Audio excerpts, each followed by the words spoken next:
this is going to be a very interesting morning. And I'm not going to ask everyone to take their shirts and things off to have a look at your left arm. If you did, and you're of a certain age, you might see a little scar. This is a story that has affected most of us have been touched by it, either because we're old enough to have had the smallpox vaccine, or we're young enough to have been protected by it. There's an awful lot of this story, and whether we go, we'd like to think, was it Lady Montagu who brought back the scarification idea? Actually, the idea was around before her, quite a long time before. There are so many angles on this story, and I think we're going to get a fascinating set of insights from Sanjoy. Personally, I find smallpox fascinating, not just because it's a jolly big virus, and how on earth does it actually work? It's almost too big as a virus. It shouldn't work, but it does, and it killed people, large numbers of people. So this one really mattered. So I think, rather than hearing me whittling on, I think we'll pass over to the person who really knows, and that's today's Sanjoy Bhattacharya, who was working in New York before, but as I was going to say, seen the light and come to Leeds. But I think we're all going to hear a lot and be informed very nicely. So can I hand over to Sanjoy? Thank you.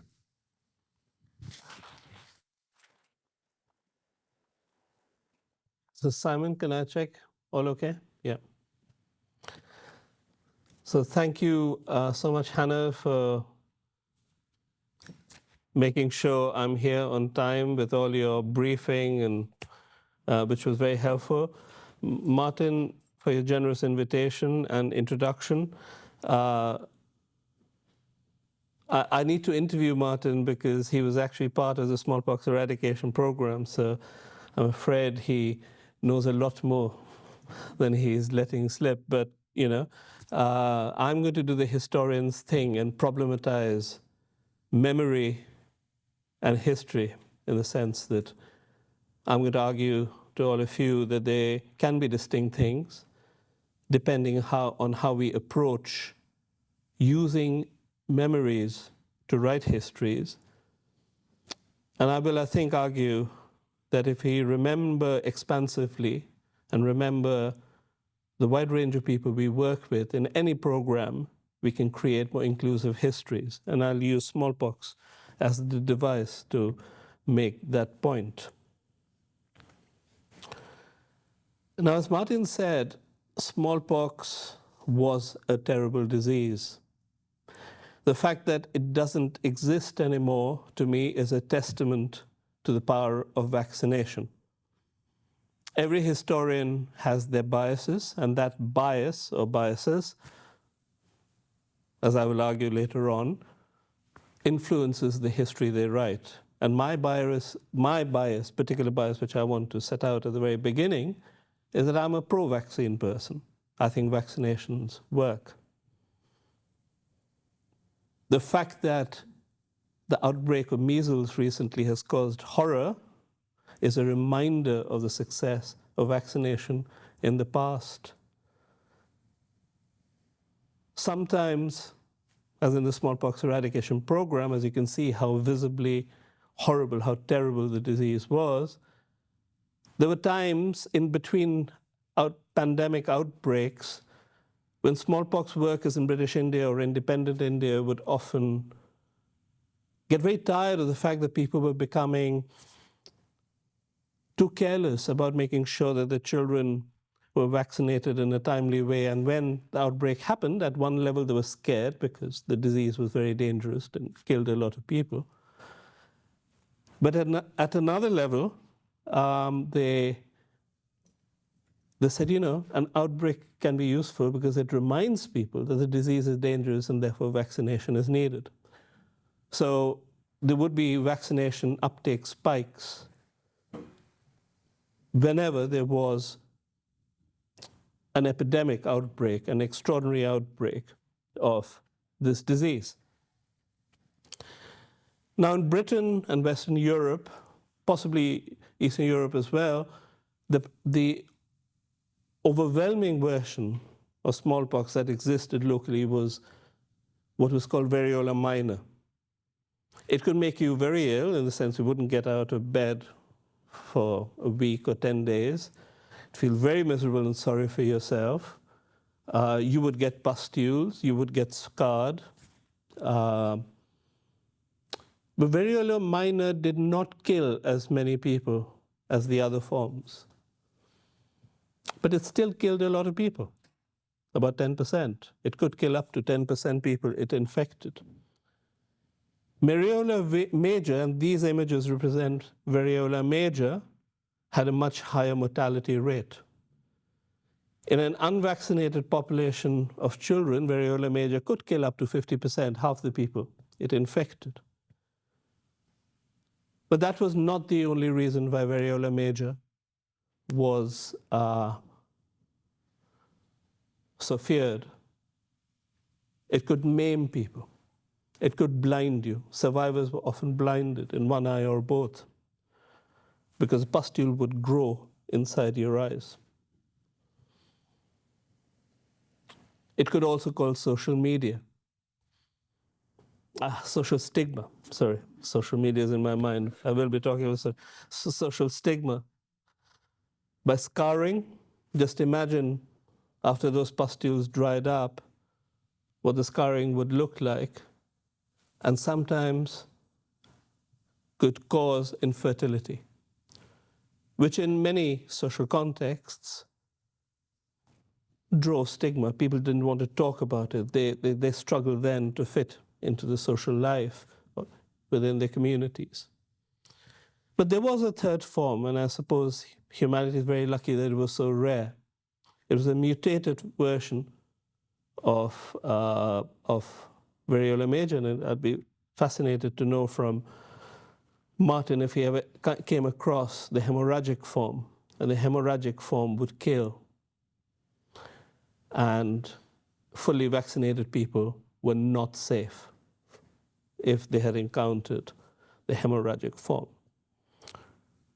So there are two things I'm trying to achieve here. I'm trying to tell you how terrible the disease is, but I'm also trying to tell all of you, the people who tried to look after sufferers, or people who went into communities to vaccinate and ring vaccinate. I'll talk about the concept of ring vaccination later. When there was such an outbreak, for me at least, were heroes. They were walking into danger. This, at the height of the smallpox eradication program, Martin and I were discussing this, the money was good. But often people take money and don't want to take risk. These people were well paid, but were taking big risks.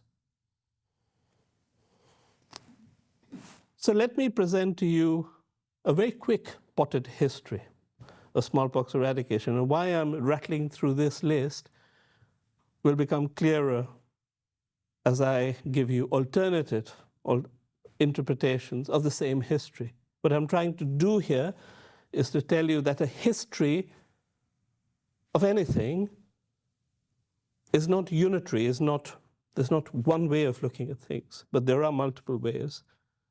And often, as historians of science and medicine like to say, the framing of a disease depends on the power and the influence that the teller of that history has, or the source base of that history has. That's what I'm going to be arguing.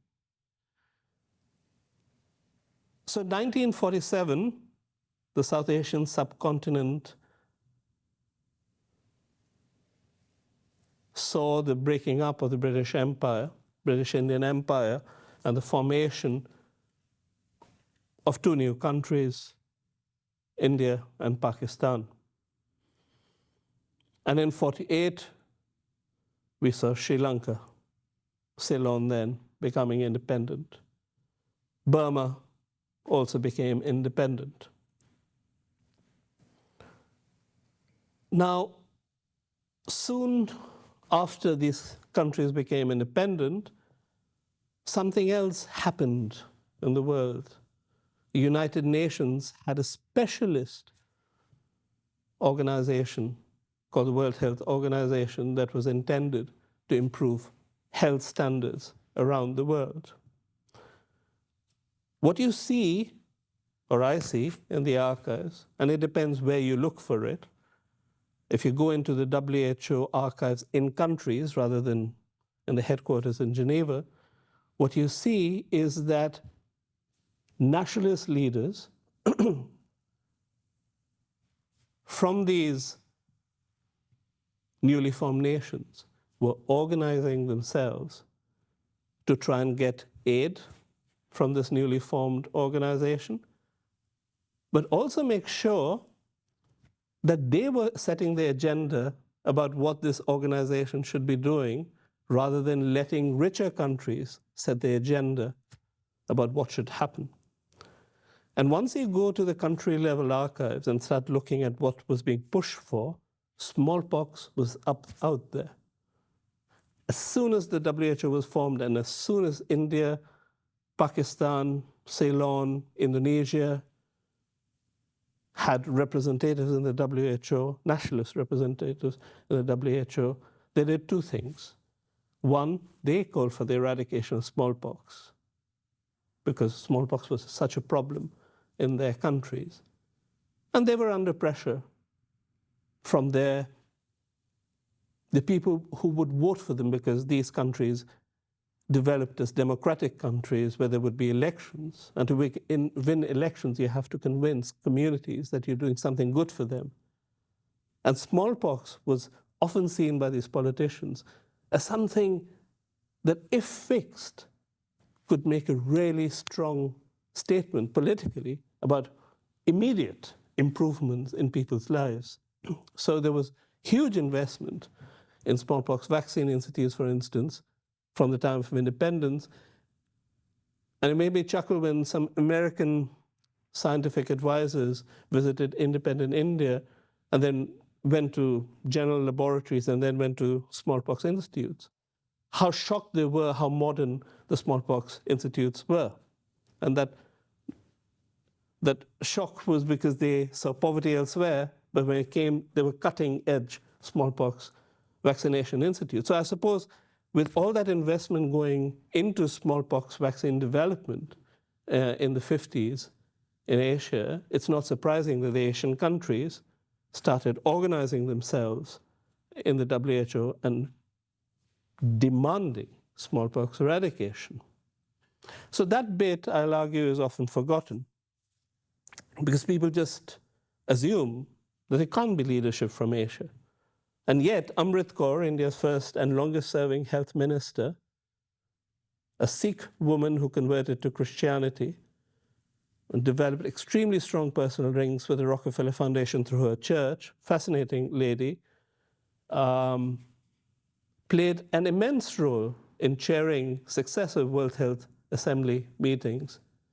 And yet, historians are complicit here in erasing her, just assume that Asian women in the 1950s just couldn't have a leadership role, could they? They assume that it's their laziness that then doesn't take them into the archives and look at people like Amrit Kaur. So what I'm trying to say here is that silences are not as if the fact doesn't exist. Amrit Kaur existed. She did a lot in calling for smallpox eradication and organizing alliances in Asia.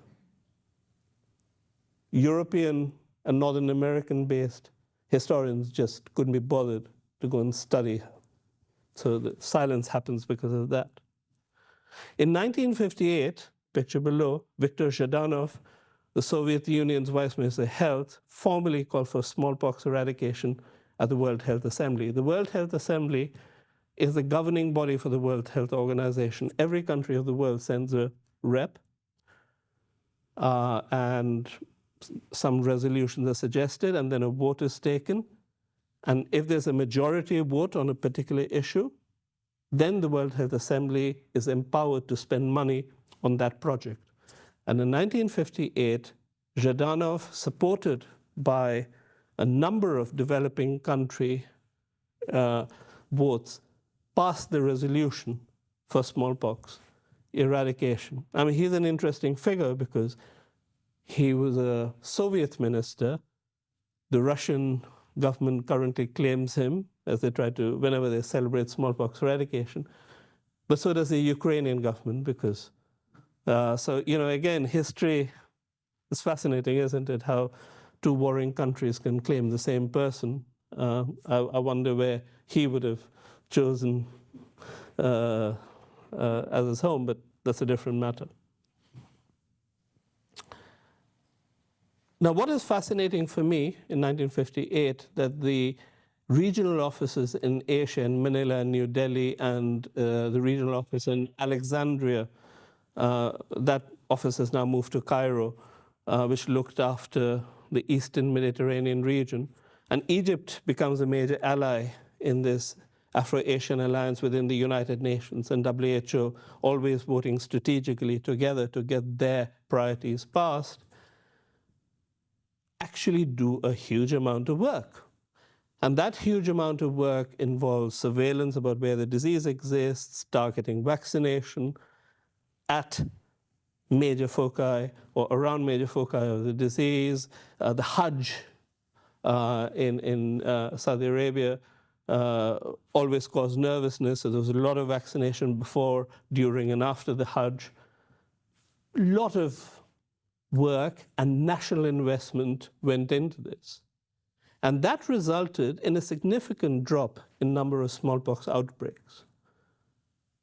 And that data of success led to the so-called intensification of the WHO-led. WHO was a coordinator, but let's call them leaders right now, but WHO coordinated smallpox eradication program, developed an intensified phase, which basically started in 67, 68, negotiated in 67 and started in 68. And I'm assuming you joined the intensified phase in the 70s in Bangladesh.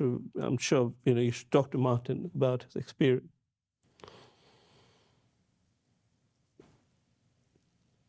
Now, a lot of international officials were involved in the international phase, more so than in the national phases that justified the intensified phase. But what we should not forget, I argue to you in my potted history, is for every 1,000 international workers, there were hundreds of thousands of national workers. So if you're writing a history, what I'm arguing is 110,000 actors there. And I then become very uncomfortable when only 10 people's perspectives are used to write histories. Anyway, all this work, and there's a lot to be said and learned from such international partnerships, led to the natural forms of smallpox being eradicated in 79 December 1980 World Health Assembly after an independent assessment. Why do I say natural forms? Because countries like Britain, the US, the Soviet Union, India tried, South Africa did do it, had stocks of smallpox virus hidden away for bioweapons.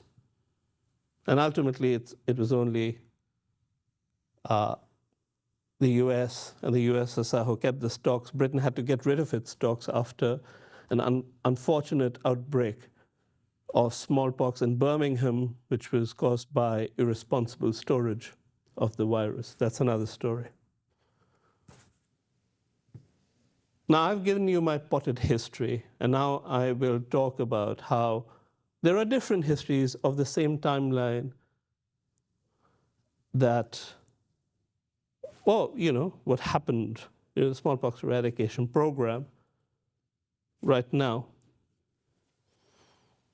So for me, when I started working on the history of smallpox eradication, one of the first books that I read that shocked me was this book. This book, I suppose, was freely downloadable from the CDC website, Center for Disease Control website in the United States, Atlanta, for a very long time. But I think my work made them a bit uncomfortable. They may have removed the free download. If that is the case, I apologize, but I'm I mean, there's the ways that people who criticize, many people now criticize this history, this exclusionary history, have made sure that they've downloaded and kept it. I certainly have a downloaded copy, legally downloaded copy, I might add, since I'm being filmed. I would argue that this exclusionary vision is pushed by US CDC's official historians. They actually employed historians to write this history. But also it had a political purpose, because all institutional histories have a political purpose. That is, strengthen the institution. And in trying to strengthen the CDC and making sure the US government invested more heavily in future CDC initiatives, AIDS was just becoming a thing, and there was big debate within the CDC about what role CDC should be playing in AIDS control. You needed celebratory histories. So remember, celebratory histories have a role. It's not a hobby. There's a purpose. There's a political purpose here. There's a financial purpose here. This book posits the idea that the blueprint for global smallpox eradication was offered by US CDC officials. Therefore, according to this history, when does the work on smallpox eradication start? It only starts in the 1960s, mid-1960s, before the intensified stage. But it starts in the 60s when US CDC officials become involved in Central and Western Africa in starting their smallpox eradication program. Now, if one accepts this presumption, then that rich history I tried to describe to you between 47 and 57, which provided the evidence for intensification, I argue, I submit to all of you, disappears immediately. And in this book, it gets no mention. So often, generations of current CDC officials who are trained to think and speak in a certain way about smallpox eradication, about being their gift to the world, don't even know what happened in the 1940s and 50s and 60s outside Africa.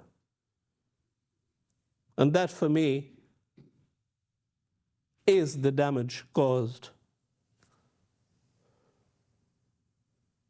by such exclusionary history. Remember, for every 1,000 international workers, hundreds of thousands of national workers. For every 50 US workers, still hundreds of thousands of national workers. So at a stroke of a pen, you forget the hundreds of thousands.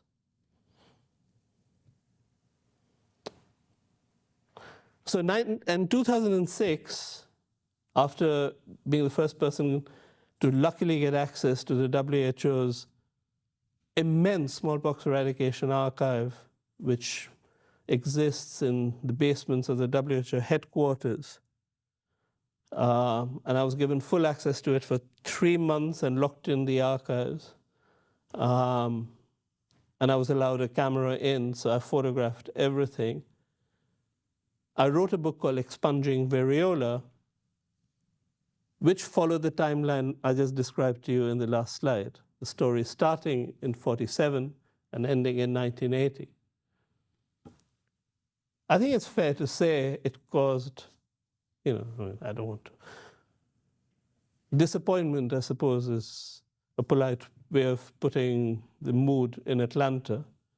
But they were disappointed enough to fly me into Atlanta to tell me how I should have written the book. They very much hoped I would, it's being filmed, that I would write a second edition where I would excise the 1940s and 50s and just focus on the 60s. Let's put it this way, that didn't happen. I doubled down and started writing more and more about why the 50s were important. One morning I woke up in 2007 and my inbox was full of emails from American colleagues, medics and otherwise, telling me that a terrible review of my book had arrived in the Journal of American Medical Association. And I thought that was a marker of the success of my book because, I'd really riled the people who'd excluded so many people. So I was smiling away while drinking my coffee and having my buttered scone. But my friends in the US felt very, very sorry for me. But I also started getting emails from India. Now, at one level, I was wondering how they could afford to read the JAMA, which is very expensive to read. But at another level, I realized how raw and exclusionary history was for many Indian colleagues who had served in the smallpox eradication program. The word horror was used in multiple Indian languages. I mean, India does have 35 official languages, of which I speak a few, being married to a Punjabi, being a Bengali, but having grown up in Delhi. And I can say that every language I knew, the word horror was used in that particular language to describe the whitewashing of Indian contributions to the smallpox eradication program, and the reference only to a couple of Indians who happened to be on good terms with US CDC in this review that criticized what I thought was more inclusive democratic history of smallpox eradication.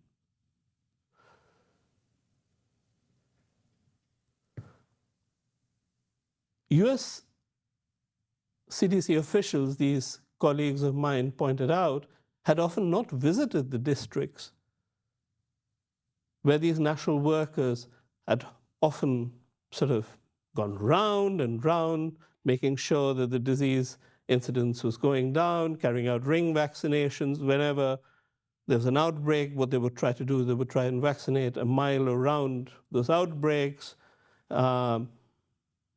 We never met a US official. Yeah, we met European officials. We met British officials. I mean, I suppose some of them might have even met Martin.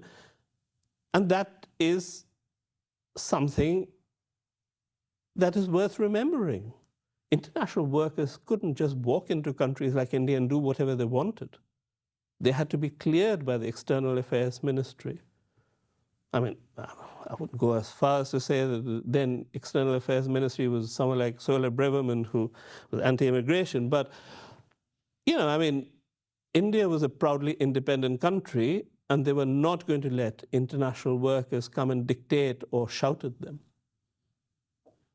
All international workers were vetted by the intelligence services, no less, because there was a fear that what if a US worker went anywhere near an Indian defense establishment? What if there was a CIA plant? What if they took photographs? The WHO was aware of this. I mean, WHO, therefore, would give international workers diplomatic passports often to allow them to work in politically sensitive areas. They were WHO representatives rather than representatives of the US or the Soviet Union, although they would also represent the US and the Soviet Union. And that is where WHO was crucial. I mean, we can badmouth the WHO as much, but the WHO has trust in the developing world.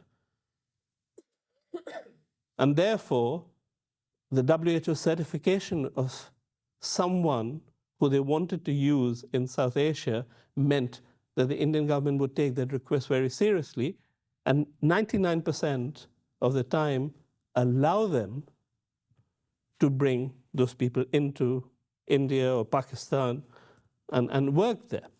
But what is fascinating, of course, which the US history ignores, but the official history of smallpox eradication, published in 1988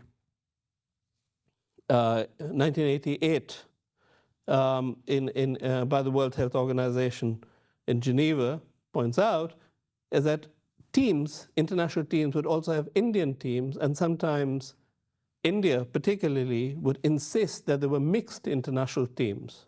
So it's not as if a group of Americans could go anywhere they wanted. The Indian government would often insist that a Soviet worker and an American worker work together, or, another international worker. There were Brazilians, there were Ghanaians, There were a lot, a real range of international workers. I've always felt that the British government has forgotten the very deep contributions it made to the smallpox eradication campaign. There is no history of British contributions to smallpox eradication work through vaccine donations, through technology transfers, through colleagues like Martin, who were seconded often to work in very difficult conditions across South Asia and then the Horn of Africa. So this book, which is also downloadable and still downloadable, always downloadable, the file is so big because the book is so big you have to download it in bits. Tells you about many, many more people. It tells you about people like Donald A. Henderson, who is a US CDC official, who is selected in the 60s to head the smallpox eradication unit in WHO, but doesn't believe in exclusion, believes in inclusion. He tries to use the smallpox eradication program to weaken the Cold War. He tries to create a bridge between the Americans and the Soviets. Here's someone who's trying to use health to develop peace. He's an internationalist. He goes into the field. He tramps difficult terrain with national workers. He sits down on the ground, talks to them. He doesn't bark orders to them. He is therefore remembered with love. When you go to Pakistan or India and talk to people, they'll remember Henderson, Sir, Sahab, my brother. These are the descriptions. Good manners begets good manners. But for me, because I've shown my hand already, I believe there are heroes in history. My hero is Nicole Grasset, French-Swiss, airbrushed out of all official histories except this one, certainly not recognized by US CDC, a person who in personal correspondence admitted she hated India. She hated the misogyny she saw in Delhi. She almost got kicked out of India for writing a personal letter to the Indian Prime Minister, then a woman called Indira Gandhi. Woman to woman, she wrote, "I hate India, but I will not leave India till this country is rid of smallpox," she wrote. She didn't send it through official post. She sent it through a friend, rumored to be in the Indian Prime Minister's lover, and therefore created a diplomatic incident.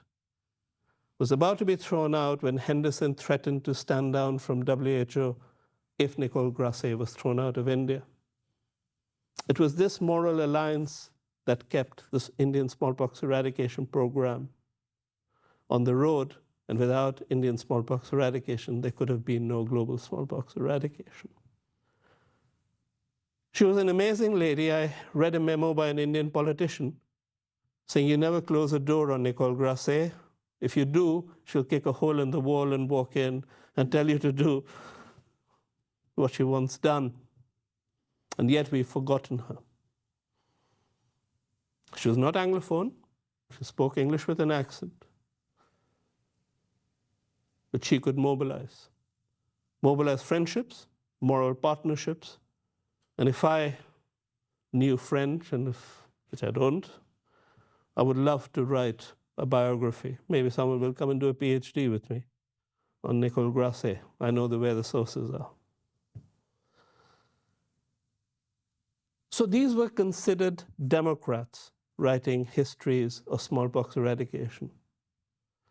Not just democratic in name, democratic in purpose.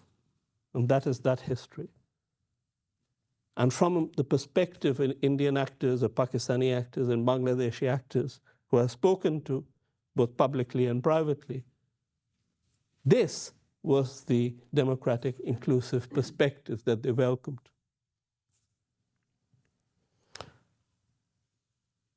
After Donald Henderson stood down as the director of the smallpox eradication unit in WHO Geneva, he didn't go back to US CDC where he had been a director.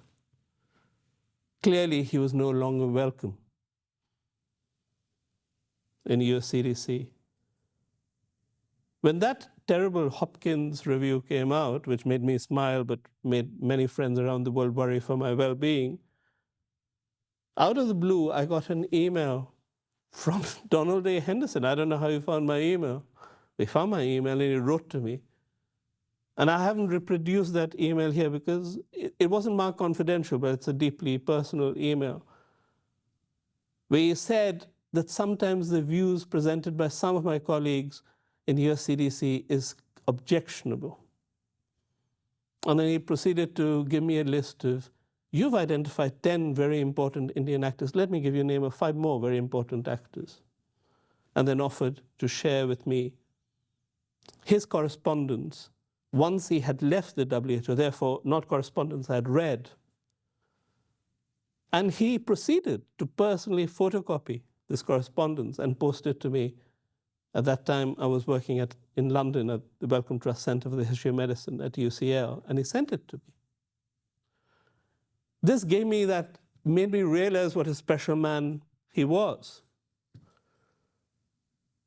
I mean, the Indian, the South Asian workers I'd spoken to had told me how generous, how non-hierarchical he was. This was that coming out in action, that generosity, that willingness to engage, willingness to learn. He also wanted photocopies back from me because he said, I didn't know that happened in that district. I didn't know that happened in that district. That search for new information. And I suppose that is what makes, for a Democrat, someone who wants to learn, who doesn't have a narrow worldview. And D.A. Henderson was that for me. But most importantly, he told me I couldn't have done it without Nicole. I'm so glad you wrote about Nicole. So I quickly became biased towards him because I admired the man. And then he wrote this book. It was a good book. I would recommend it to all of you. But it was also actually a sad book at one level. And let me quickly describe why I think it's sad. So after Donald Henderson left WHO, the smallpox eradication unit, he becomes the Dean of Public Health in Johns Hopkins University. He doesn't want to go back to CDC. He was co-author on that big red WHO official history, where many colleagues in CDC were very angry at him because in that big red book, the history of smallpox eradication started in 1950. And CDC didn't want the history to start in 1950, as I said. They wanted it to start in mid-1965, and they got involved. That is the start of history, when the American actors get involved. But Henderson said no. I learned, even before I took up my job, it is clear to me that a huge amount of epidemiological work, a huge amount of vaccine research had gone on, which informed me, which taught me, which came from the 50s. So I cannot claim the history starts in the mid-1960s. And what then happens is that the US CDC, which becomes increasingly involved in the polio eradication program, starts not inviting Donald Henderson and his deputy Isao Arita to any of the polio eradication planning meetings. And this hurt Donald Henderson and Arita Sensei immensely, because they had concerns about the way the polio eradication campaign was being conceived and delivered. They would sometimes get invitations to really major meetings where WHO was involved because WHO wanted Henderson. But mysteriously, the invitation would arrive either a day after the event or the morning of the event. And when I first met Donald Henderson, he was bullish about this. He said, that's their view, this is my view, I will keep doing what I think is right. which is keep writing about how smallpox eradication happened because of the co-production and co-implementation of policy, not the acts of a tiny minority who told the world what to do. But in this book, when it came out, I think he was trying to make peace with his US CDC colleagues. And he doesn't quite start the story in the 1960s, but says that the biggest starting point is the West and Central African program. So it's again a reminder that the same historian or the same holder of memories who's writing history on the basis of memory, depending on when he or she is writing or when they're writing, the historical trajectory, the historical interpretation can change from an uncompromising internationalist position to a slightly resigned, okay, I'm, in my twilight years, why keep creating unhappiness in the CDC? I'll just say this sort of thing. And how do I know this? Because he stayed in touch with me throughout the writing of this book and would often ask me to send him. By that time, we had moved to scans. I would send him scans by email. All I will say is that sometimes when you're working on history, contemporary history, one of the benefits is you meet some very difficult people, and that's fine, And then you meet extraordinary people. And I'm very proud to have met both Nicole Grasset and Donald A. Henderson.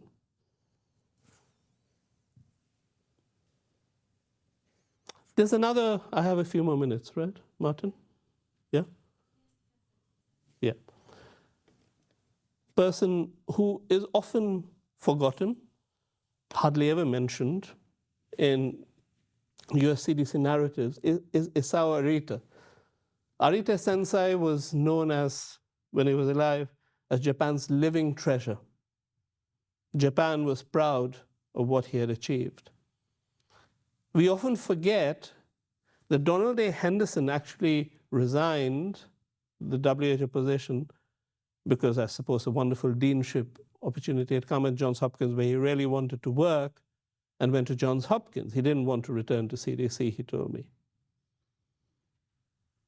So before eradication, the person who's actually leading this WHO smallpox eradication unit is not even an American. It's not Donald A. Henderson. It's a Japanese gentleman called Isao Arita. And yet, when you look at your CDC publications, you look at all these online archives that are being created to commemorate a global story, that global story doesn't really mention Arita. It started mentioning a few Indians because they feel pressured by my constant refusal to keep quiet. They've even managed to mention, I think, 2 women recently, one African-American woman. I mean, it's revolutionary what's happening these days in terms of inclusion in US CDC.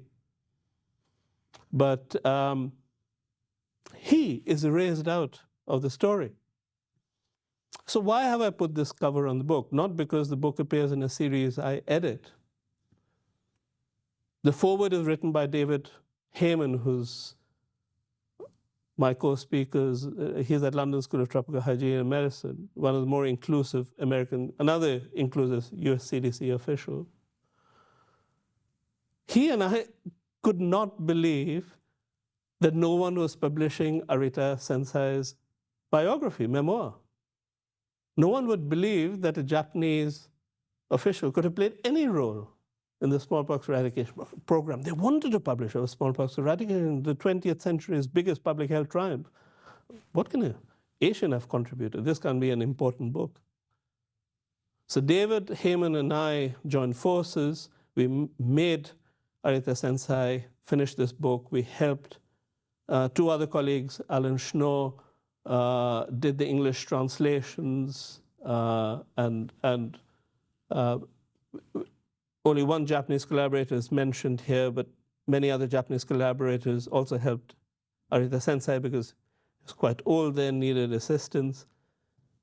But this book was published by an Indian publisher at our insistence, but no North American press would publish this book because surely, I mean, US CDC officials eradicated smallpox, so how can we publish a book that claims that Japan and Asia played an important part? But when you do read this book, and it is an interesting read, and I get no royalties from the sales of that book, just to reassure you, no biases there. Aretha Sensai believed in respectful internationalization as a driving force in smallpox eradication management.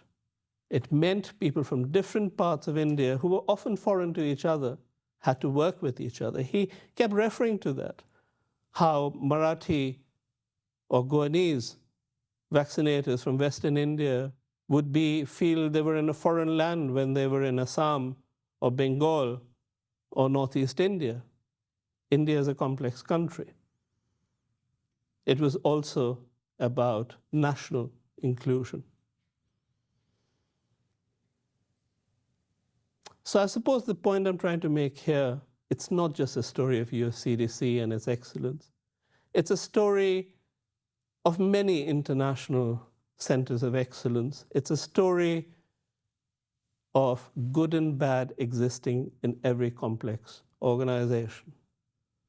Every complex organization has people who think inclusively, and there are others who think in an exclusionary way. What we as historians or analysts, as people who pressure our governments to improve public health, need to remember that it's important to identify the damaging bits of any complex organization and support the enabling bits, the inclusive bits. I wouldn't generalize about every American on the basis of the US CDC example. There's a group of US CDC officials who was doing it. Doesn't mean every American behaved that way. Henderson and Heyman proved that. Not every Japanese official was like Aretha Sensai. He faced opposition in Japan as he was trying to raise Japanese money for the last phase of smallpox eradication.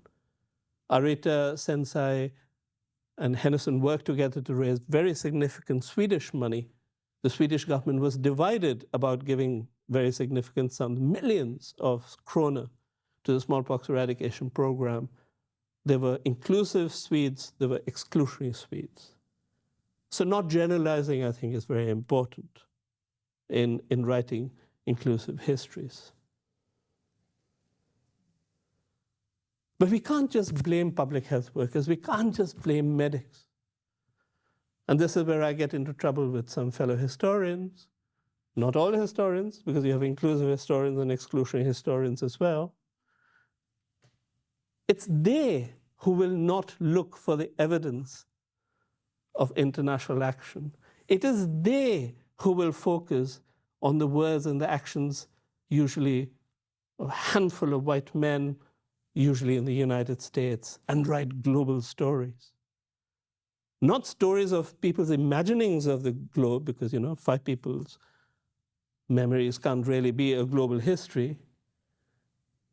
But for me, and therefore I speak so plainly because I suppose I've been in academia for a long time, being inclusive is good manners. It is about treating others how you would like to be treated. No one likes to be forgotten when they've contributed to a program. So I suppose, after years and years of training, I'm proud to have mentored and helped generations of students who are now writing histories of disease eradication and vaccination and medical systems across the world, where they see Asians as equals. People who help develop and adapt specific projects. People are even now beginning to remember Ronald Ross's laboratory assistants as he discovered that mosquitoes transmitted malaria. A good inclusive history, in my view, is something that's non-civilizational, non-paternalistic, non-racist.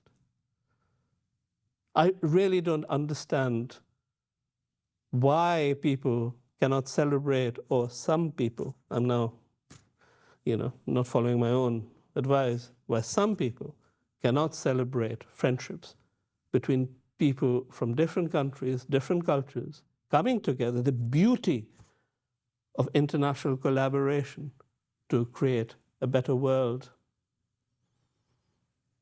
Because such friendship, such collaboration kept giving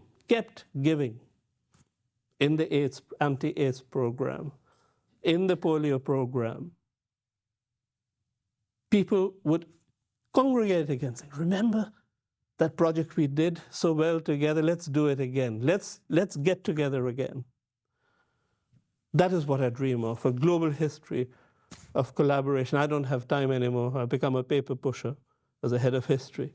But maybe some young souls, many young souls, will come together and start writing these histories of international partnership in a world which needs reminding of what international goodwill and partnerships can do. Health collaborations can create peace. WHO, during the smallpox eradication program, could oversee ceasefire immunization campaigns. Wars were stopped so that people on both sides were immunized. Health, medicine can be a wonderfully empowering force, a binding force.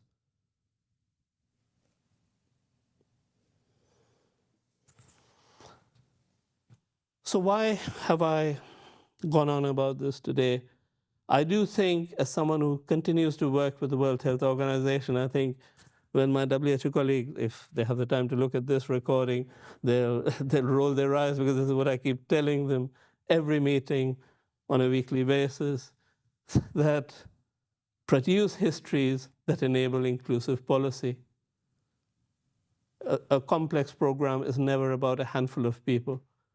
It's about many people speaking many languages, and then you have complex communities as well. And I keep telling them that if you understand where you're going in Asia and Africa as a complexity, not as a monolith, simplistic blob, you'll be better prepared for possible challenges. I think most of my WHO colleagues will agree, and if they don't, they can email me when they see this recording.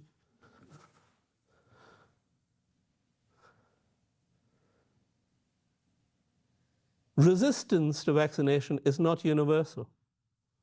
Resistance to vaccination often exists in pockets. Some of those pockets are created by us because we exclude populations. We are the ones who do not talk to those populations on a daily basis. We are the ones who only remember them when we fear that our general public health is under threat, so everyone must be vaccinated. If we think of a working practice where we remember everyone, especially those less fortunate than us, all the time, maybe they will not be as strange to us when the next pandemic comes. Maybe they will have less reason to suspect our motives. Maybe they will believe us more when we say vaccinations are safe and important. Viewing communities we work in more humanely is important. They're not a monolithic blob. We can claim to be scientific, we can claim to be educated, we can claim to be civilized.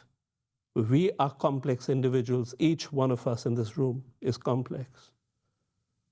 We should at least allow the communities we work with the same privilege of choice. The issue then is communication.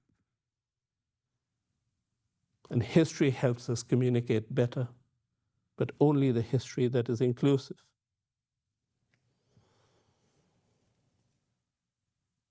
History and public health should not be seen as white man's burden. And I use the term in considered ways. And I apologize if this offends people. But it has to be said if we have to make sure that what we have done in this country during the COVID pandemic, or what was done in some corners of the world where force was used to forcibly vaccinate people with violence, is not repeated again. In India, we forget smallpox was eradicated in 1980. People whose bodies were flung to the ground violently with a 6-foot-tall Scandinavian man sitting on them while an Indian vaccinator was forcibly vaccinating them. That was often the body of the present-day grandfather, or sometimes even the grandmother. Bodies remember.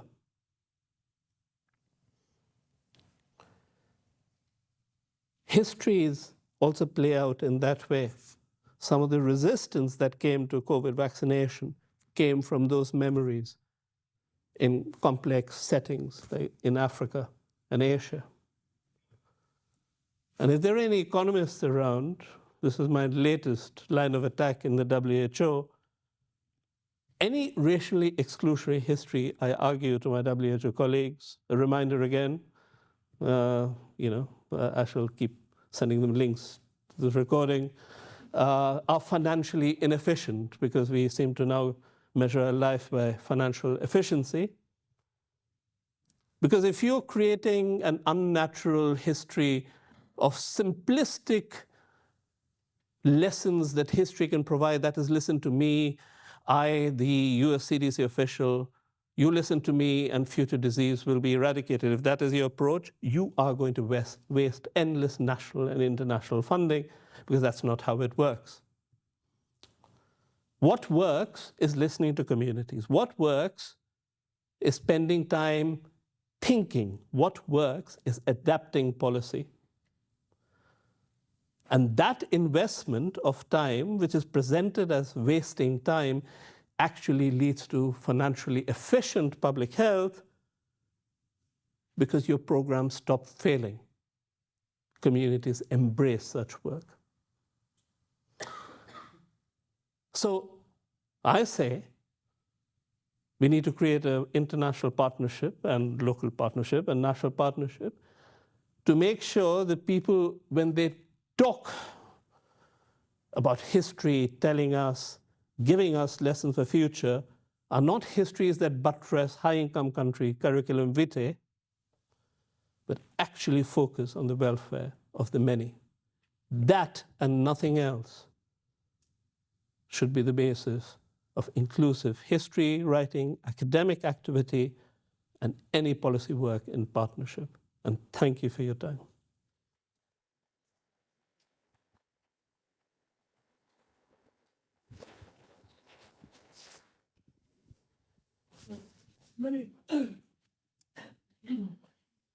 Thanks. Well, many thanks for that. We have time for some questions, thoughts, and comments. There's a whole lot I could go on about, particularly about stimulating my memories with the picture of the bifurcated needle. But I think there are probably a few other questions in the audience. It's probably more important to hear your questions. Thank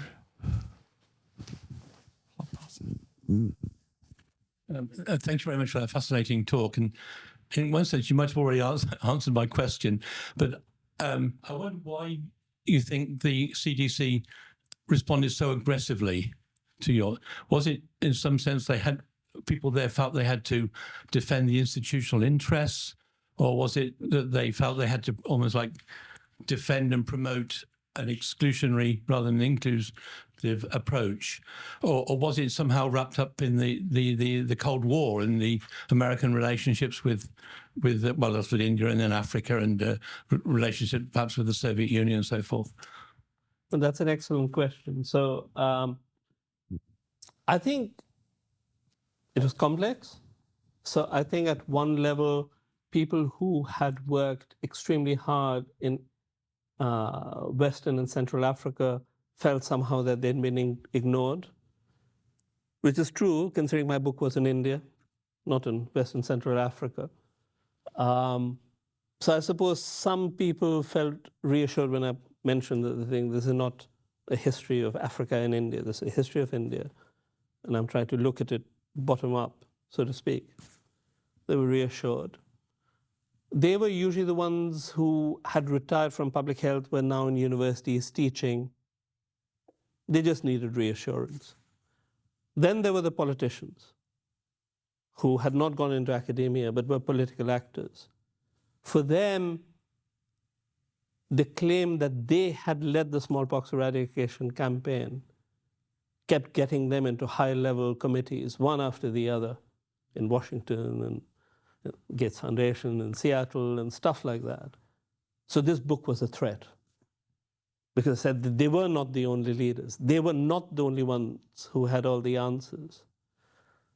They were the ones, I think, who wanted a second edition with names coming in, so that, you know, this book that was getting a lot of attention mentioned them. Then there's another group, and this is what I mean, not all CDC officials were threatened by the book. Alan Schnow, David Heyman, Donald Henderson, they had a good chuckle. They bought me a drink and patted me on the back and said, I'm glad someone finally wrote this. So I would just say that I am not saying the US CDC was not important. I'm saying they are very important. But I'm saying they're very important alongside many other important people. And we must celebrate, as we celebrate the global story, of course we must celebrate the US CDC, but not an exclusion. That was my argument. That continues to be my argument. So, you know, I've actually made many friends who used to work for US CDC after my book came out, and I feel blessed to have them in my life. I hope that answers your question.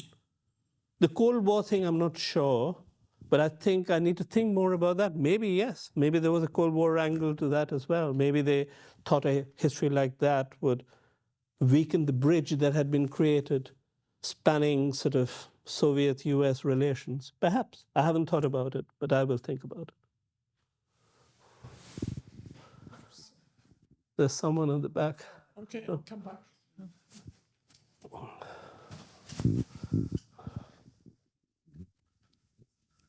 Thank you.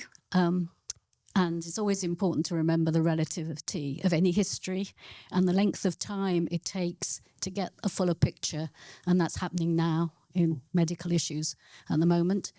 Having been brought up in England from early 1950s and being vaccinated against smallpox, what comes across is how endemic it was in other countries. Yeah. And so I'm looking at wondering why that was, what social and demographic or climate issues led to the greater presence of this illness in other areas of the world. So one of the things, you know, I mean, Nicole Grasset, as I mentioned to you in the talk, was a great mobilizer. So one of the things Nicole Grasset did immediately was to make sure that she got state government and district government officials, experienced officials, into the room and started asking them just the sort of questions you were asking. So how is it that in Western Europe, the disease has been beaten back, and the disease exists in hidden pockets that cause dramatic outbreaks that then spread to hundreds of thousands of people? That is what she was trying to understand. And her view, which she kept repeating and always attributing it to this group of people, attribution is important, plagiarism and all that, you know, the head of history, was that the vital statistics, structures, the collection of, you know, who's born when, vaccination records, was just very weak. And when you're operating with that weak infrastructure, when you don't know how many people exist in a village or a district or subdivision of a district before you go in to try and immunize the population makes for very bad planning, makes for weak planning. So that is, I think, where the biggest difference was. I mean, the NHS is one of the most wonderful things this country has ever had. I mean, it's the most wonderful social net where everyone, I mean, there is a postcode lottery now, but I mean, theoretically, everyone gets treated the same. NHS dentistry, which has been destroyed, was an immense gift that this country had as a preventive service. The NHS also allowed for stronger vital statistics and records. Of course, there are gaps and there are weaknesses. I'm not trying to idealize. But those are the systems that the Western European countries had that allowed them to, I think, make effective use of available vaccines in a very organized way, which developing countries struggled because their record keeping about populations and profiles and, I mean, there were states in India where people had no idea how many children there were. And that, I think, was at the root of the weakness. I suppose I'm thinking about things like malaria and stuff, where I feel like it's it's kind of insects or whatever that are seen as important to the spread, and they exist in certain climates. I wasn't aware.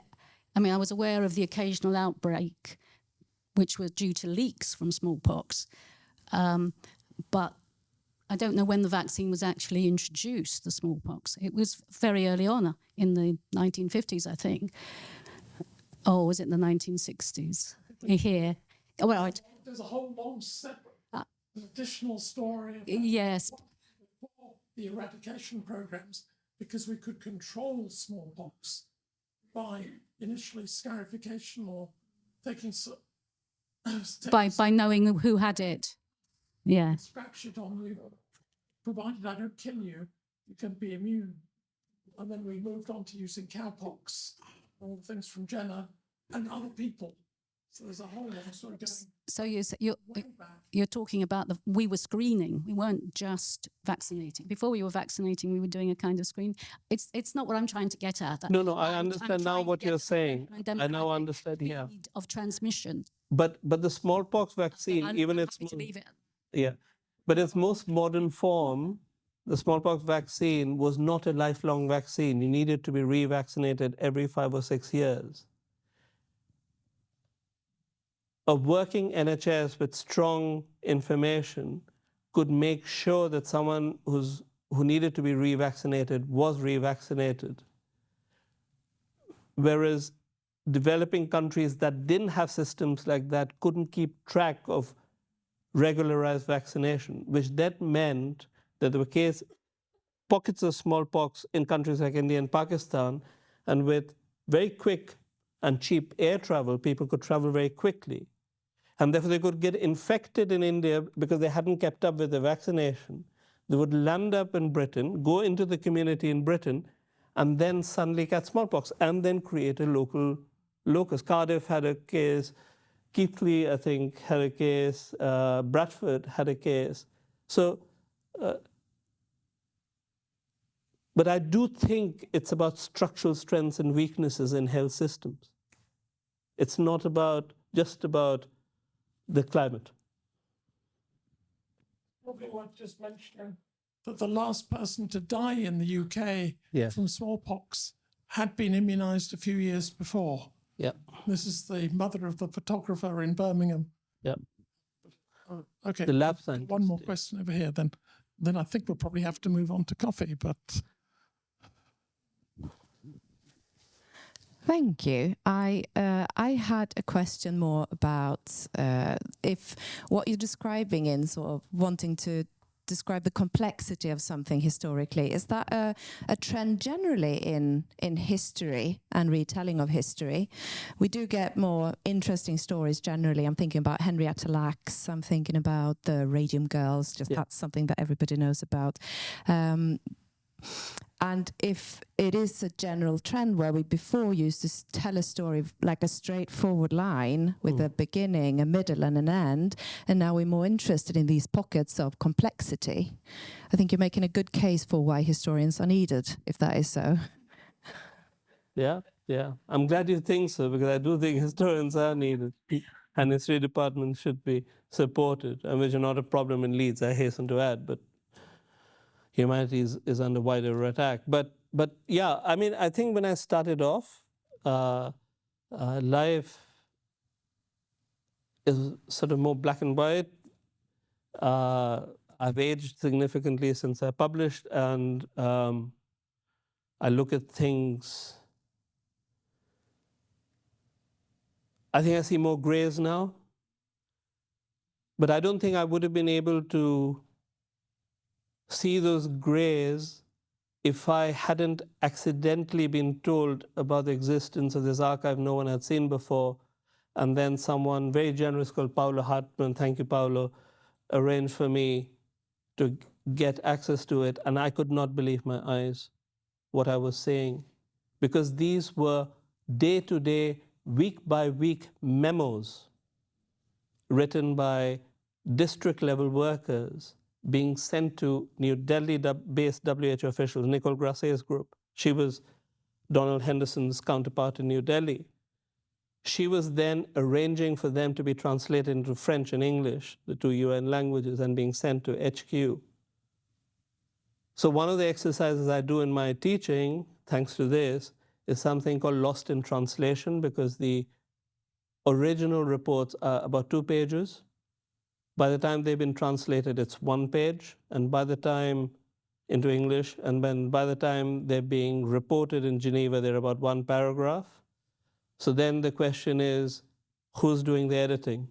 Why is the editing being done? What is the politics of that editing? What is the political motive of that editing?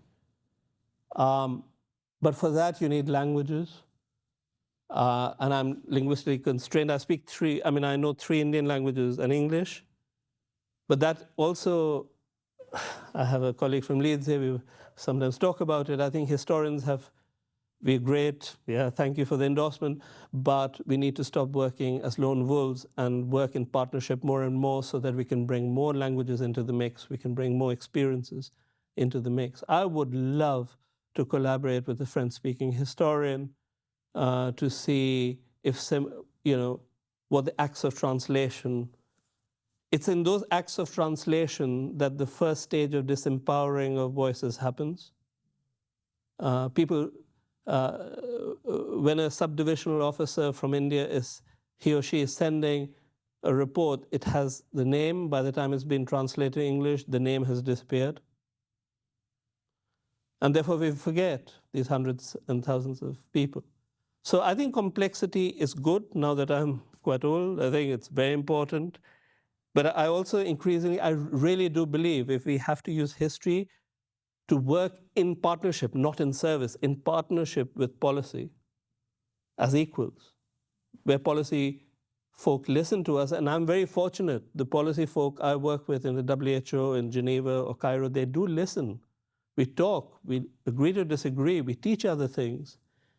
That process requires complexity, because I can't think of something worse than stubbornness and narrow-mindedness in academia or policy, really. Because ultimately, what is policy about? It's communication and engagement. Societies are complex. If we don't understand the complexity, how are we going to engage with the society? It's not just about collecting huge salaries from the UN. It's about making a difference. As I keep telling the WHO officials. So I'm sure they won't like that being said, but I've said that to them, so it won't shock them.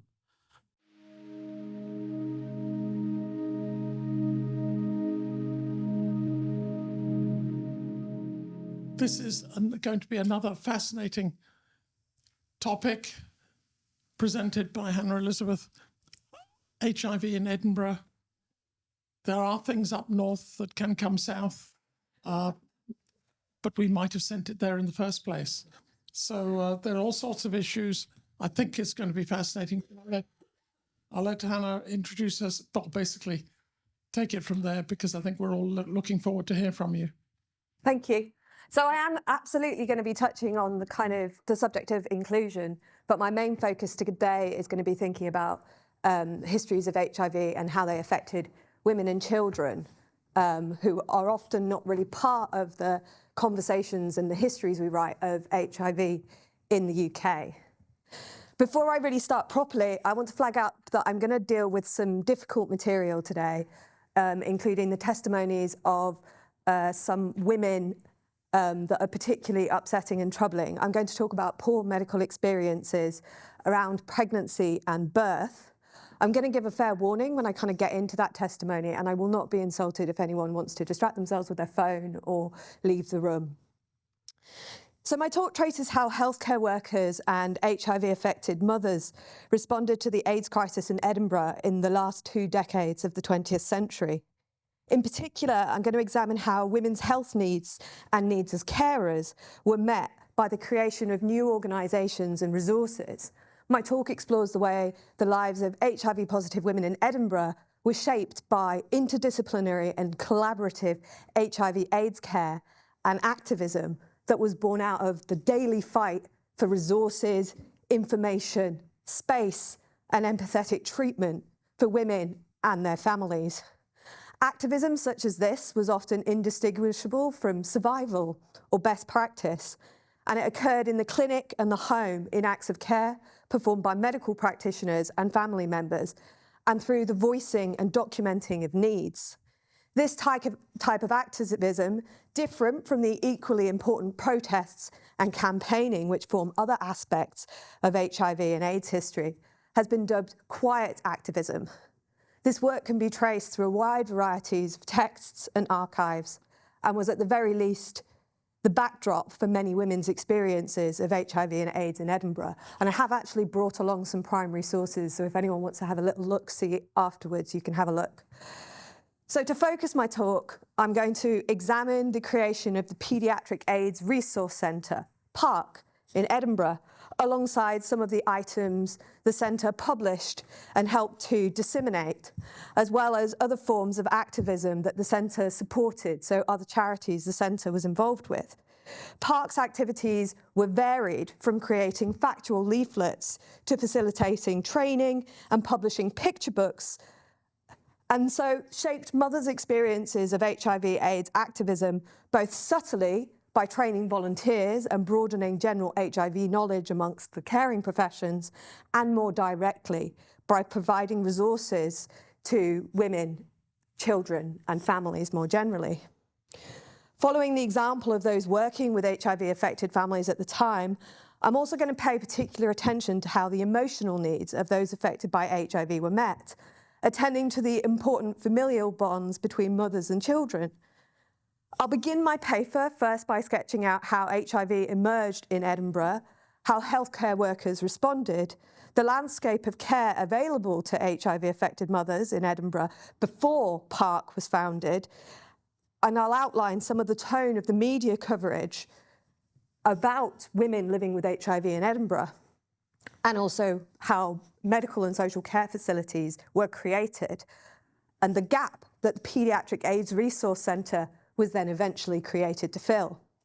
My talk will end by examining some of the texts that PARC created and helped to distribute to facilitate conversations between HIV-affected parents and their children, when, and I quote, "it dawned on social workers that they might actually have a lot more children affected by HIV rather than infected with HIV." I'll show how PARC, in responding to a much expressed need for resources, addressed the perpetual parenting question, what do we tell the children? Before I begin properly, I want to acknowledge that in focusing on mothers' experiences, there's some stories which cannot be told today. Children's needs will feature in my talk, but the voices of other key individuals in the lives of HIV-affected mothers and children have not found space in my talk. Other partners, parents, extended family, friends, and lovers all shaped the experiences of HIV-affected mothers, as did the myriad health and social care workers who engaged HIV-affected families. Whilst this paper acknowledges the way that queer expertise in fighting for the rights and needs of HIV-affected people profoundly shaped the delivery of HIV care and education in Edinburgh, the voices of LGBTQ activists require much more space than they have time for in this paper. These are histories we are still in the process of writing, and this paper reflects a small part of my much larger project, which investigates the interconnected histories of HIV-affected family life in Edinburgh.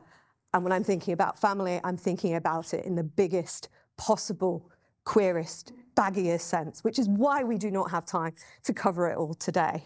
As has been well documented, the Don't Aid AIDS campaign filled television screens across the UK with tombstones and doormats with the Don't Die of Ignorance pamphlets in 1987. These striking gestures from a national government in search of a cost-effective solution to HIV and AIDS were by no means the most successful or most important assault on the problem in the UK.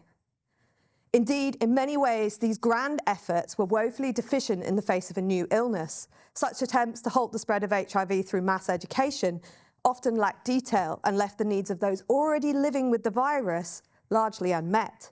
Scotland's experience of HIV and AIDS, whilst regionally and internationally inflected and influential, was demographically, culturally, and politically distinctive. For example, of those with HIV in Scotland by 1991, 63% were thought to have contracted the virus either through heterosexual intercourse or needle sharing, versus the 24% for the UK as a whole. Edinburgh as a city was disproportionately affected by the crisis in the early 80s and 90s, earning it, in the popular press, the unhappy title of AIDS capital of Europe. The press liked to use that title for other cities as well, but in the UK it tended to be Edinburgh. Edinburgh's crisis followed a different pattern from that which was unfolding in London, with new infections predominantly occurring amongst intravenous drug users and heterosexuals. Now, I should say, statistics from this period are particularly problematic. They often record sex and gender as completely binary. Sexuality is usually in the medical statistics as heterosexual or other. And they rarely recorded ethnicity or age, so you can't necessarily tell how old someone is if it's a child or an adult. There are some aspects of the Edinburgh's HIV epidemiology we can glean, however. The retrospective testing of blood samples in 1985, collected from IV drug users before the growing epidemic was recognised, indicated that between 1,000 and 1,500 IV drug users seroconverted in the city of Edinburgh between 1983 and 1984. So they were able to trace this bubbling moment. So by 1985, around 50% of the known injecting drug users, meaning those who'd been engaged by social, medical or criminal justice workers, were thought to be HIV positive. By 1987, Edinburgh accounted for some 30% of cases of recorded HIV amongst women in the UK, and Edinburgh had the highest overall rate of recorded HIV cases in the UK. By 1993, there were around 500 known HIV-affected children with complex care needs living in the city of Edinburgh. Now, social workers working with HIV-affected people in the 1980s and 1990s stressed that all estimates were likely missing many HIV-affected families. The vagaries of these statistics often failed to record forms of intersecting need caused by some of the demographic specificities which shape the experiences and health outcomes of HIV-affected people.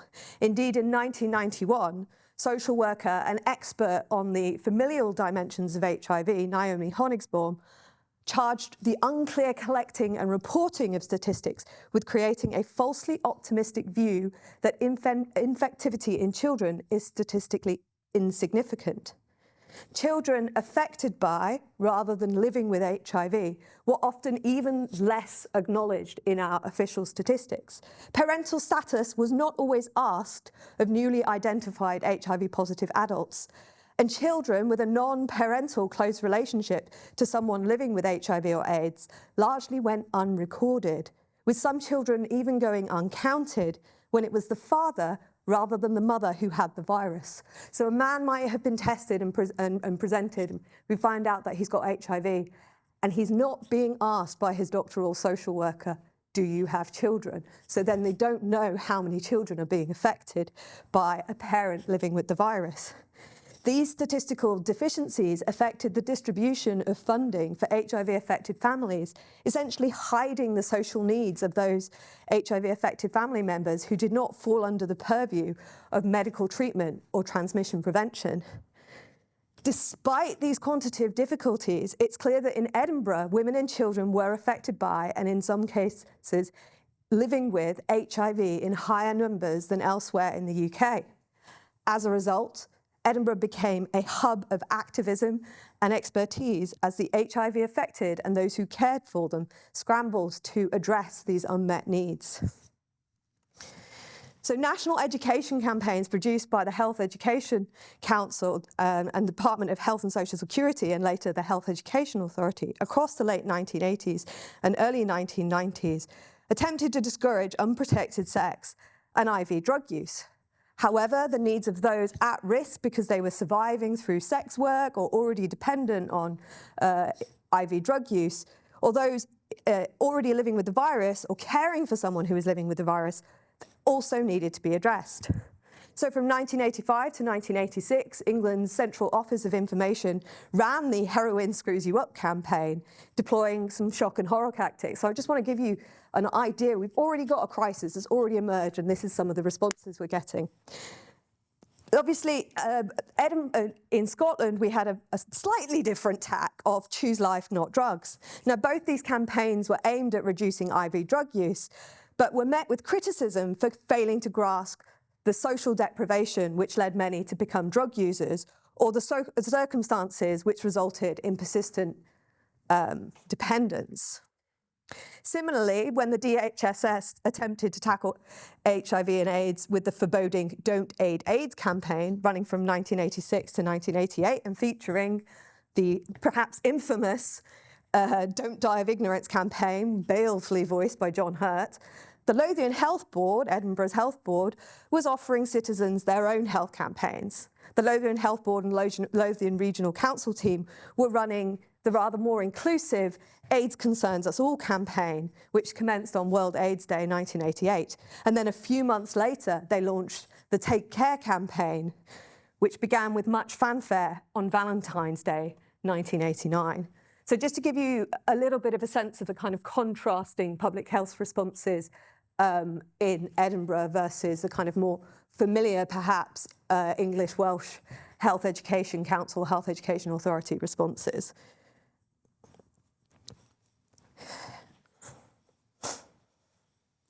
While large-scale national and local government public health campaigns attempted to prevent new infections through a variety of media, from TV to radio to posters on buses, the high rates of HIV infection amongst women in Edinburgh meant the city was rapidly becoming host to all these charities. These organisations aimed to prevent new infections, but they also were striving to meet their emotional, medical, housing, care and educational needs for those already living with the virus. So it's what these needs were and what the kind of specific experiences of women were in Edinburgh that I'm now going to turn to. And this is when I'm going to examine some of these more difficult histories and more difficult experiences of women living with HIV in Edinburgh. So I'm going to begin by examining this lengthy article which featured it's a Daily Mail article, but it was in their women's section, female, because this article offers a very typical example of the stigmatising representations of Edinburgh's AIDS crisis and HIV-affected motherhood in the 1980s. As historians, we have to pay attention to articles like this precisely because they are exactly the kind of problematic documents from which researchers might seek to recover mothers' voices. Yes, it's a horrible article. It's written with quite malevolent intent. But inside the article, we have testimony from women about their experiences of birth and hospital experiences. They offer, albeit in a highly mediated fashion, glimpses of some of the factors which shaped the experiences of women living with HIV in Edinburgh in this period. revealing the context which made the creation of new services and activism so very necessary. Moreover, this kind of stigmatizing representation formed the context for many of the empowering educational interventions made by HIV-affected mothers and those that loved and cared for them. It gives us a flavour of how the reading public might have first encountered the idea of Edinburgh as having an AIDS crisis and the mothers that it was affecting. I'm critiquing it here to demonstrate the agency-stripping pessimism against which women were fighting, and to offer a little of the texture for the world that was being built by the press intent on sensationalising AIDS to the detriment of those affected by it. So according to the article, innocent baby, little Jamie, is one of 29 babies to be infected in the womb because of a parent's drug abuse. So here we have it firmly placing responsibility on his frail mother and her drug addict husband. Jamie's mother, Lorraine, is then quoted in confirmation of this guilt, and I quote, "Every morning I wake up and I blame myself. It makes me angry that Jamie has been the innocent victim of our drug abuse." End quote. So personal culpability for the spread of HIV thus established.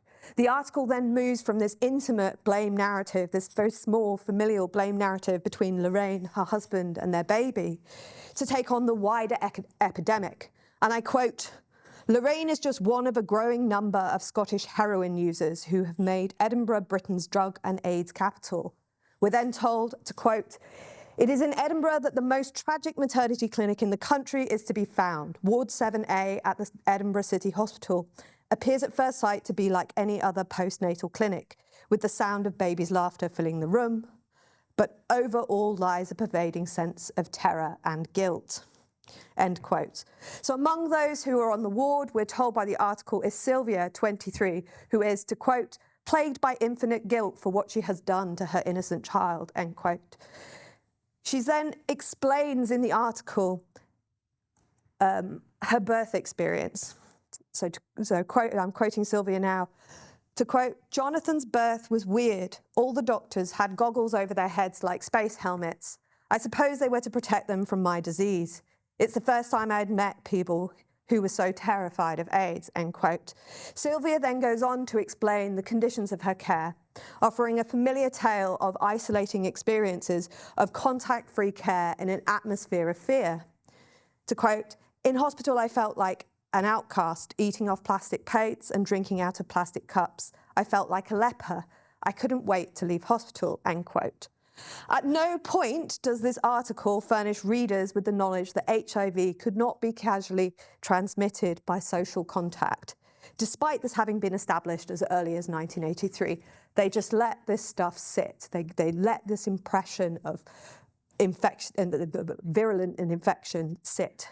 Sylvia is then quoted saying, "And the day I have to tell him he has AIDS, how do you tell a wee boy that he has only a 50% chance of life? And how do you tell him that it's all the fault of mum and dad?" End quote. So worries about how to disclose to children that they or their parents were living with HIV or AIDS was so common an experience that by the 1990s, a variety of texts were created to help HIV-affected parents make these disclosures, many published by the Paediatric AIDS Resource Centre, which I'm going to go on to discuss. For Sylvia, as one of the first identified HIV-positive mothers living in Edinburgh, such resources did not yet exist. The Mail article offers a hint of hope at the end for the future when it turns to a discussion of HIV/AIDS experts, Drs. Mock and Drs. Brettle, and their work at Edinburgh's City Hospital AIDS Clinic.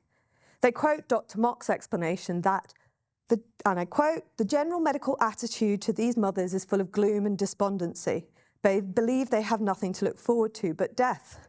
For the first time, we're offering them something positive. We tell them the future is in their hands." End quote. But this empowering message, this doctor saying, no, we have something, we can do something, is only in the article to create a sense of contrasting drama as rising hopes are dashed. The article ends by responding to Mock's hope with, "But for all their hard work, is their clinic really a success?" Before quoting Sylvia, When you think about it, there's not much they can really do. I'll never stop feeling terrified and guilty. And whatever they say, I know it's more likely that I will die than live. What can you say to that?" End quote. So the gloomy end of the article belies its voyeuristic intent, eliciting sympathy in its general readers whilst painting AIDS as an isolating and devastating illness happening elsewhere. Although the Daily Mail showed little care for the disheartening effects of this kind of narrative, those involved in Edinburgh's paediatric AIDS clinic were working hard to bring an end to the isolation and fear that this article was describing. Taking on its own, the Edinburgh City Hospital's paediatric AIDS clinic might not have felt like a success in the face of an illness which appeared to be overwhelming both individual parents and carers and patients, as well as the health and social services sector more broadly. But the clinic was not on its own. Rather, it formed part of a network of emerging services intended to meet the needs of HIV-affected mothers and their families. These networks and the actors like Mock, who played pivotal roles within them, became the genesis for organisations such as small charities, support groups, campaign networks, or research groups. Indeed, the expertise which accumulated around the health practitioners and mothers at the City Hospital's AIDS clinic would eventually form the basis of the Paediatric AIDS Research Centre, with Dr. Mock acting as a key player in the organisation, working to create and disseminate empowering knowledge for HIV-affected mothers and those that worked with them. But how did this work start? How did Edinburgh start to become a centre of expertise for HIV-affected families and children? How come there was even a clinic at Edinburgh? From October 1985, consultant paediatrician Dr. Jackie Mock had responsibility for monitoring and following up babies born to HIV-positive women in the Lothian. During an oral history collected in 2018, Mock recalled that when she was asked to look after these children born to mothers with HIV in the first HIV clinic dedicated to the care of children in the UK, Mock responded by questioning, and I quote, "What do I know about that?" Public health consultant Dr. Helen Zeeley, who had requested Mock take on the role, replied by pointing out that nobody else knew anything either at this time. While HIV in children was recognised as early as 1982, knowledge of paediatric HIV, rather than AIDS, remained scarce until around 1985. Some doctors were still too scared to work with HIV-positive pregnant people because, as Zeeley explained, there's a lot of blood around when people deliver. People were very terrified of blood. Mock herself joked that the request to set up an HIV clinic for mothers and babies was also to, and I quote, "risk your life and be infected." And she also recollects that other doctors told her to, quote, "just keep your clinic down at the City Hospital. We can't have them at sick kids. Edinburgh's dedicated children's hospital." So there's a real sense of isolation being. Despite this atmosphere of fear and uncertainty and what Mock had described as gloom and doom, over the next few years, Mock was among a small number of health workers in the Lothian tasked with figuring out how to meet the needs of HIV-affected families.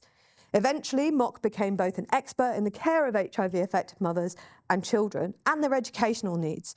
And in her role as co-director of the Paediatric AIDS Resource Centre, ensured that HIV-affected as well as HIV-positive mothers and children had access to the emotional and educational resources that they wanted. So trying to bridge the knowledge gap around HIV-positive mothers and babies, Mock travelled from Edinburgh to New York, New Jersey and Miami in 1985 to look at what had been set up for children there. However, she found that while expertise was developing globally, little was known about HIV-positive mothers and babies rather than mothers and babies living with AIDS. Many mothers in Edinburgh were found to be HIV-positive, but they weren't yet ill. So the new services were focused on monitoring healthy mothers and babies as well as treating AIDS. It's worth noting that those mothers who discovered their serostatus during pregnancy were generally advised, where medically and legally permissible, to terminate their pregnancy, in line with advice from the Royal College of Obstetricians and Gynecologists in 1986. Okay, I'm just gonna... As one Scottish HIV-positive mother diagnosed at 3 months pregnant later recalled, to quote, "The medical staff at the time were very negative. They made me feel worthless, really. Everyone expected me to get an abortion, medical staff, the whole lot. The way I was treated at the time made me feel worthless, end quote. So mothers were advised to terminate their pregnancies, in part because it was believed in the early years of the AIDS crisis that pregnancy would accelerate the speed at which HIV-positive women developed AIDS, and that mother-to-baby transmission was around 50 to 80%, with the prognosis for paediatric AIDS very poor. Despite this advice, many HIV-positive mothers continued their pregnancies, and HIV-positive women continued to become pregnant. So the need for dedicated services in Edinburgh grew as the 1980s progressed. It actually transpired, and we know this partly because of the studies that were taking place in Edinburgh, that being pregnant doesn't, and having HIV, the pregnancy doesn't accelerate the progression towards AIDS. And also, the chance of transmission was much, much, much lower. But because early studies had been looking at pregnant women who had AIDS rather than HIV, we didn't realize this until later on. So many HIV-positive mothers' experiences of birth were negatively affected by stigma, barrier nursing procedures, and uncertainty of mother-to-baby transmission, and the resultant pressure to terminate their pregnancies. Frequently, HIV-positive mothers reflected on continued feelings of guilt instilled in them by the media and medical profession, many speaking of anger they felt after experiencing poor treatment during birth. Let's see.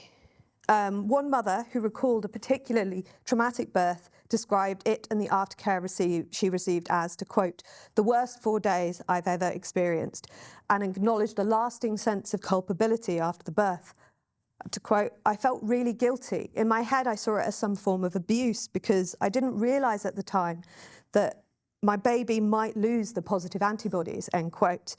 Owing to these experiences and other vulnerabilities common to HIV-positive mothers in Edinburgh, those working with HIV-affected families had to tread very carefully and rebuild trust where it had been damaged. While ties between the voluntary, activist and statutory sectors were key to achieving this adaptation, and research into what mothers actually wanted was fundamental, there was also a lot of work done by individual doctors themselves.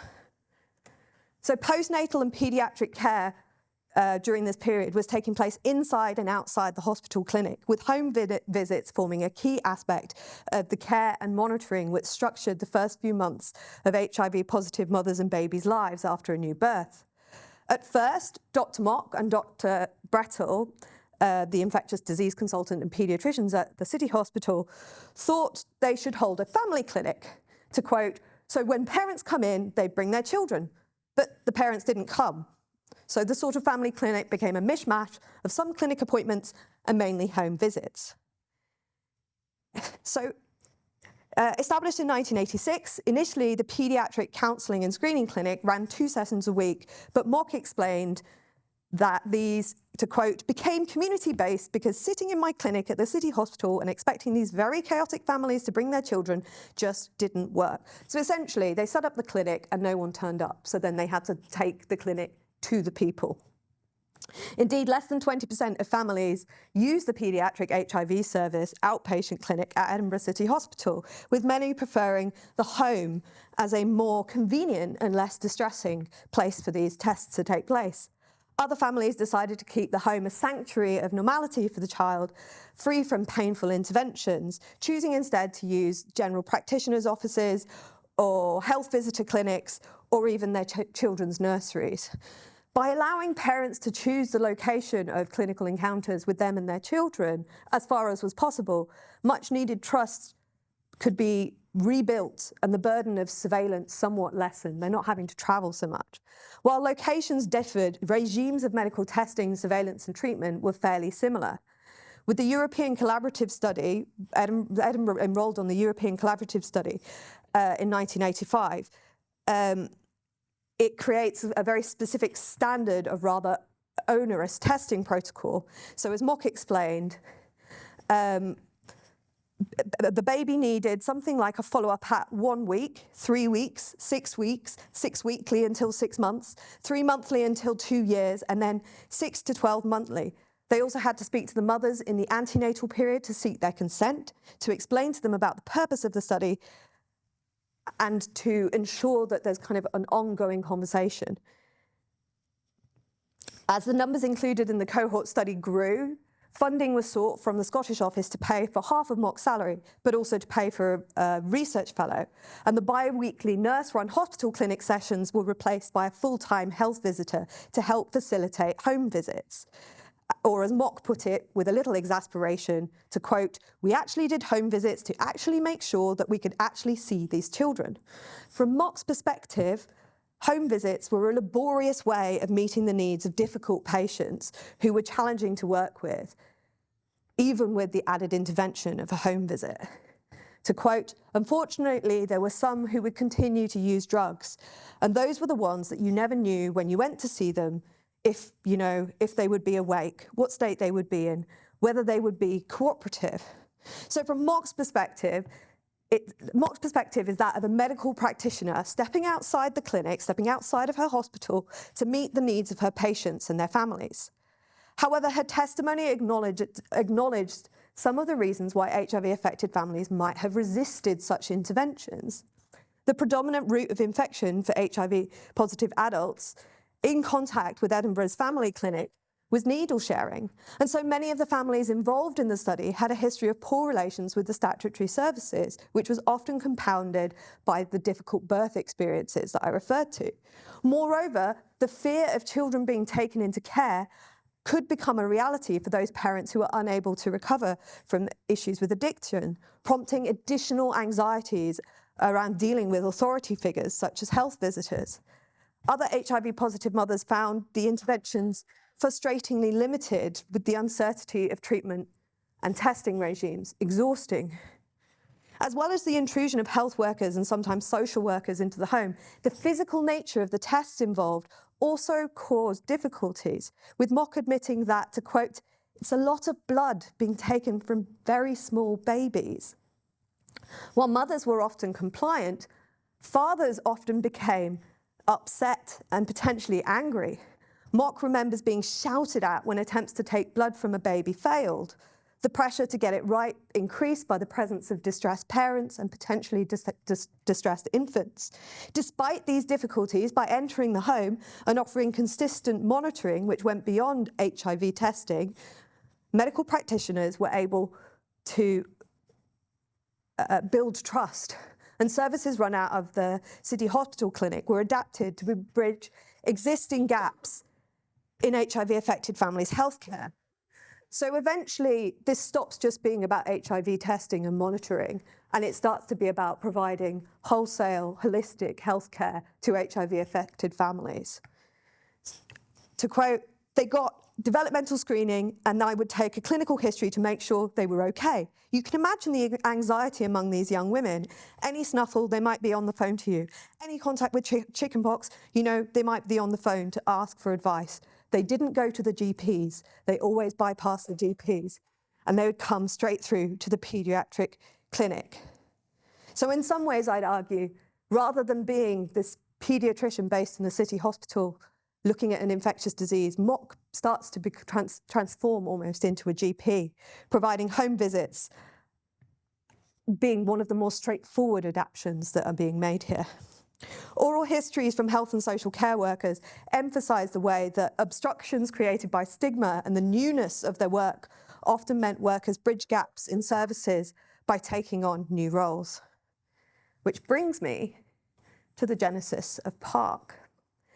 Even before anyone realised that the needs of mothers and children might be different from anticipated, the innovative nature of Lothian's response to HIV amongst mothers and babies meant Mock was in demand. Mock soon began to receive requests for information on all aspects of paediatric HIV, not purely clinical, from interested parties across the UK, Europe and further afield. In July 1986, a study of mothers and babies with HIV, similar to the European collaborative study that Edinburgh was involved on, was initiated in Zaire, now the Democratic Republic of Congo. And it involved fellow Edinburgh paediatrician, Dr. William Cutting. Owing to common interest, the two doctors had extensive contact, but it was not until 1988, when a needs assessment of HIV and AIDS in the Lothian was conducted, that the need for a more formal resource centre to handle data and information was mooted. In February 1991, Park was officially established using short-term funding from UK children's charity Barnardo's and from the European Community. The centre was based at Edinburgh University's Department of Child Life and Health and received support from the university and the Lothian Health Board.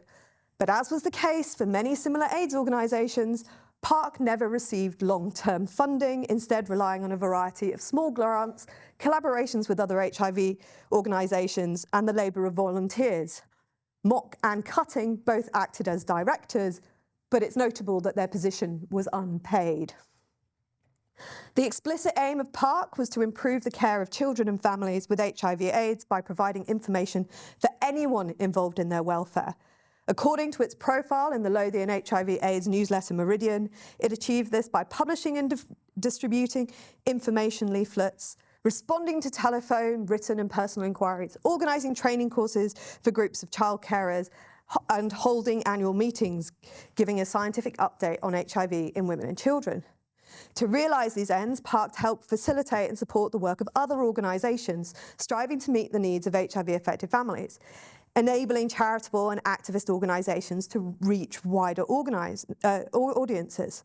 For parents affected by HIV, Park collected together several leaflets written by Dr. Mock with the aid of health visitor Fiona Mitchell to form a parent information pack.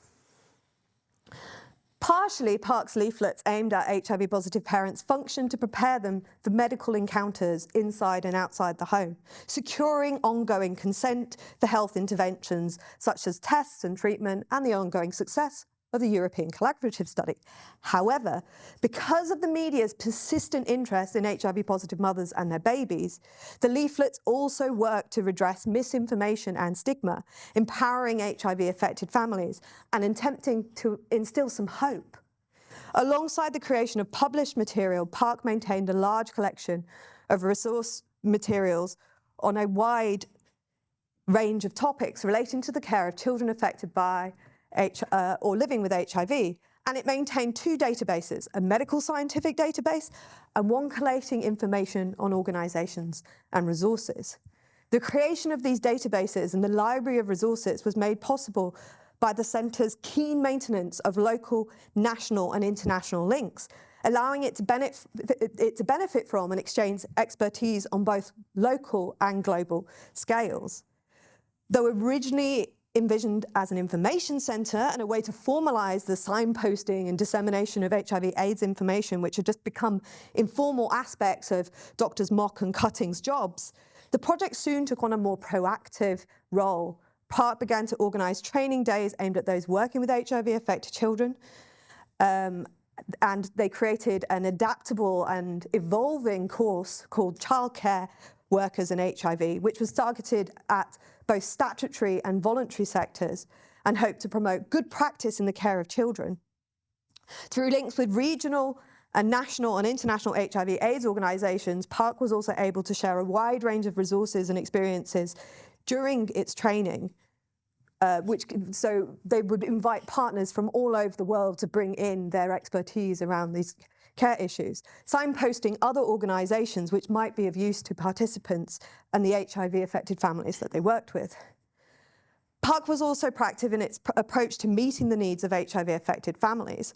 After a UK-wide needs assessment of service providers by Park's coordinator Alison Angus in 1994, the centre sought funding to create resources not just for HIV-positive parents and the guardians of HIV-positive children, but for the HIV-affected children themselves. So this is no longer teaching parents, teaching carers, this is actually talking directly to HIV-affected children. The UK needs assessment found that the greatest need was for information materials which can be used by the increasing number of children affected by HIV in families, and those affected by the loss of either one or both parents. Understanding what parents and guardians needed from Park to facilitate such discussions and to create such targeted resources required the centre to actively assess the needs of mothers and children around HIV disclosure. This meant asking parents and also children where possible what they needed. It also meant facilitating the creation of resources by HIV-positive mothers themselves. Park responded to requests for books to help them open up regarding HIV and for books that will help them explain how the virus works, and it resulted in, among others, a book like It's Clinic Day. This is a picture book by Ruth Stevens, an HIV-positive mother. The book follows a mother and child visiting an HIV clinic, which is modelled on Edinburgh's City Hospital clinic. It shows encounters with other HIV-affected children, interactions with paediatricians and health visitors, and delivers simple information about HIV in a way that would be intelligible to a small child. The book was thus able to model an ideal clinical visit and also to script the parental disclosure of HIV for a reticent parent. Okay, so here we have Jane with the health worker doing some more general tests to assess her health and growth. Like I said, this wasn't just about taking blood, this was also about general health checks and a more holistic approach to care. So this allowed the book to expand the definition of the HIV test to include other tests an HIV-affected child might encounter and be fearful of. The health workers that the character Jane encounters are all friendly women. She also meets some other children at the clinic affected by HIV, and there's a general atmosphere of camaraderie cultivated throughout the text. It's a far cry from the stigmatizing images of distraught mothers that we saw earlier. This test itself is presented as interesting more than frightening, and Jane understands that it's routine and will happen again in her future. While HIV is explained to Jane and death is mentioned, there's no immediate sense of threat in the book. HIV is also presented as hard to transmit. Stigma is addressed as a problem, but knowledge and education are presented idealistically as a solution which will prevent it. So Jane leaves the clinic with her own copy of the book, It's Clinic Day, empowered yet compliant with her future testing regime and determined to spread the knowledge she has gained during her HIV test. She tells her mother at the end that she'll use the book to explain HIV to her granny, offering a glimpse of intergenerational care at the end and an acknowledgement that HIV-affected families were embedded with a wider community. The other thing that's really lovely about this is it was partially funded by the Edinburgh District Council Women's Committee, and we can see posters for it popping up. And we also have the Women in AIDS network popping up. So you have this real idea of, this is written by an individual HIV-affected mother, but she's embedded within her wider community of activists. Park also published a series of picture books written by Fiona Mitchell, the health visitor, and illustrated by Mark Mackenzie Smith, which followed Lucy and her mother. So the first book, Maybe Another Day, followed Lucy as she comes to terms with her mother's illness, realising it's not her fault. The sequel, Missing Mum, shows the character Lucy learning that she will be cared for even when her mother has to attend hospital, and recognising that there are other adults that she can trust with her fears. 1997, we get the publication of the final two Lucy books, Getting to Know Sandra and Tell Me Again What Happens, which dealt with children's experiences of respite care and grief. These simple and brightly illustrated books were designed with blank pages so that children could draw their feelings in reaction to the content and the similarities between Lucy's life and their life. Each text concentrated on Lucy's relationship with her mother and other caring adults, offering a textual aid for difficult conversations. Park also collated an annotated bibliography of books in What Do We Tell the Children, advising those working with HIV-affected children on how best each book that they recommended could be used with supervision to talk to children about terminal illness and HIV particularly. In a similar vein to the Lucy series, Park produced this large activity pack in this lovely, brightly illustrated binder. Again, the same illustrator as the Lucy illustrator, Mark Mackenzie Smith, provided illustrations, ensuring a sense of continuity for children who had used the Lucy book when they got presented with this folder. Comprised of short illustrated stories, worksheets, fact sheets, drawing and writing prompts, the pack concentrated on working through thoughts and feelings about the child's present and future. The pack was piloted by staff and students from local schools, as well as the HIV/AIDS hospice Brenda House, the family-focused drug dependency service, the Riverside Project, and the children's charity Bernardo's, in an attempt to ensure it was appropriate. So this isn't just a top-down response from Park. They're working with children, they're working with the activists, the charities, the health workers, the drug workers, who know what people's needs are. As with the Lucy series, at its heart, the PAC was a tool for facilitating difficult conversations about HIV-affected family life, created as much for parents as it was for children. As the introduction explained, while parents may have difficulties coming to terms with their diagnosis, coping with illness or with fear of stigma, children may become confused and fearful from lack of information or misinformation. Their questions may be ignored, answered inadequately, or even untruthfully. While the PAC acknowledged that some parents, to quote, refuse to talk or allow others to talk to their children about their illness and its implications for the future, framing this as highly problematic, it also states unequivocally that parents have a right to confidentiality. Children do not have a right to know their parents' diagnosis. However, because children attended hospital clinics, hospices, and had contact with HIV-related organisations, they were likely to pick up clues about the situation their family was in. Moreover, the PAC argued that children have, to quote, the right to participate in decisions concerning their future and to express views on all matters directly affecting them. The empowering intent of the PAC was then clearly stated. With help, parents should be the ones to disclose any sensitive information and take responsibility for planning their children's future. This PAC is to help facilitate this process, to help start a dialogue with the family. The dialogic nature of the PAC was in part encouraged by warnings that children should never be expected to attempt worksheets on their own, but rather with an adult sympathetic to the child's needs in attendance, owing to the sensitive nature of the material. For HIV-affected mothers, the PAC offered a variety of sympathetic and carefully scripted routes to talk about HIV and AIDS and death with their children, easing difficult conversations. Moreover, the very existence of the PAC and similar resources reassured parents that whilst difficult, the experiences that they were going through were not unique. Other HIV-affected families had weathered these difficult conversations and lived to tell the tale in the form of PAC publications. So the very existence of this PAC and the very existence of its clinic day was a way of showing and sharing experiences and disclosing HIV and being aware of community. So the lives of HIV-positive and HIV-affected mothers living in Edinburgh in the last 2 decades of the 20th century were shaped by a wide variety of factors.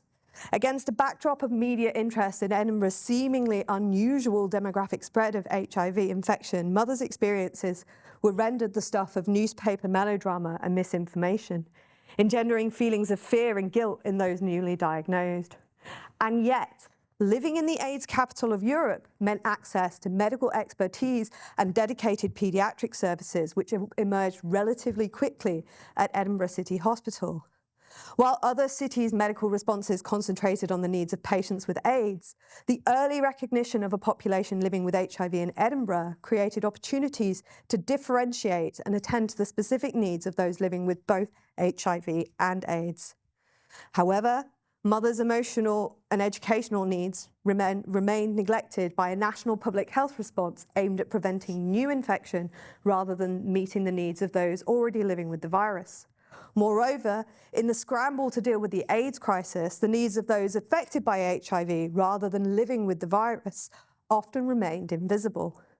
This ellipsis has been echoed in the inattention the historiography has largely paid to parenting bonds, and in part accounts for the absence of HIV-affected children from much of the historiography. Mothers' needs and the needs of their children were recognised by those that work with them, but only received dedicated resources after the acute national crisis had begun to come somewhat under control, or at least under surveillance. PARC encapsulates aspects of the medical, educational and emotional response to the needs of HIV-affected mothers in Edinburgh. Emerging from medical and social care expertise, Park's ties with voluntary and activist organisations and its informal beginnings meant it was a reactive organisation which understood the needs of those it served. By analysing Park's evolution from information hub to publisher, this paper has, I hope, shined a light on one organisation, although I'd argue an important organisation, which shaped the lives of HIV-affected mothers in Edinburgh. In doing so, I hope the paper has demonstrated that the recovery of histories which include the experiences of women and children affected by HIV is not only possible, but it is imperative. While the HIV/AIDS activism of HIV-affected mothers and those who worked with them was often low-key and perhaps hard to distinguish from the day-to-day acts of care and survival, it deserves its place in the historical record as much as any act of protest or direct action. Thank you.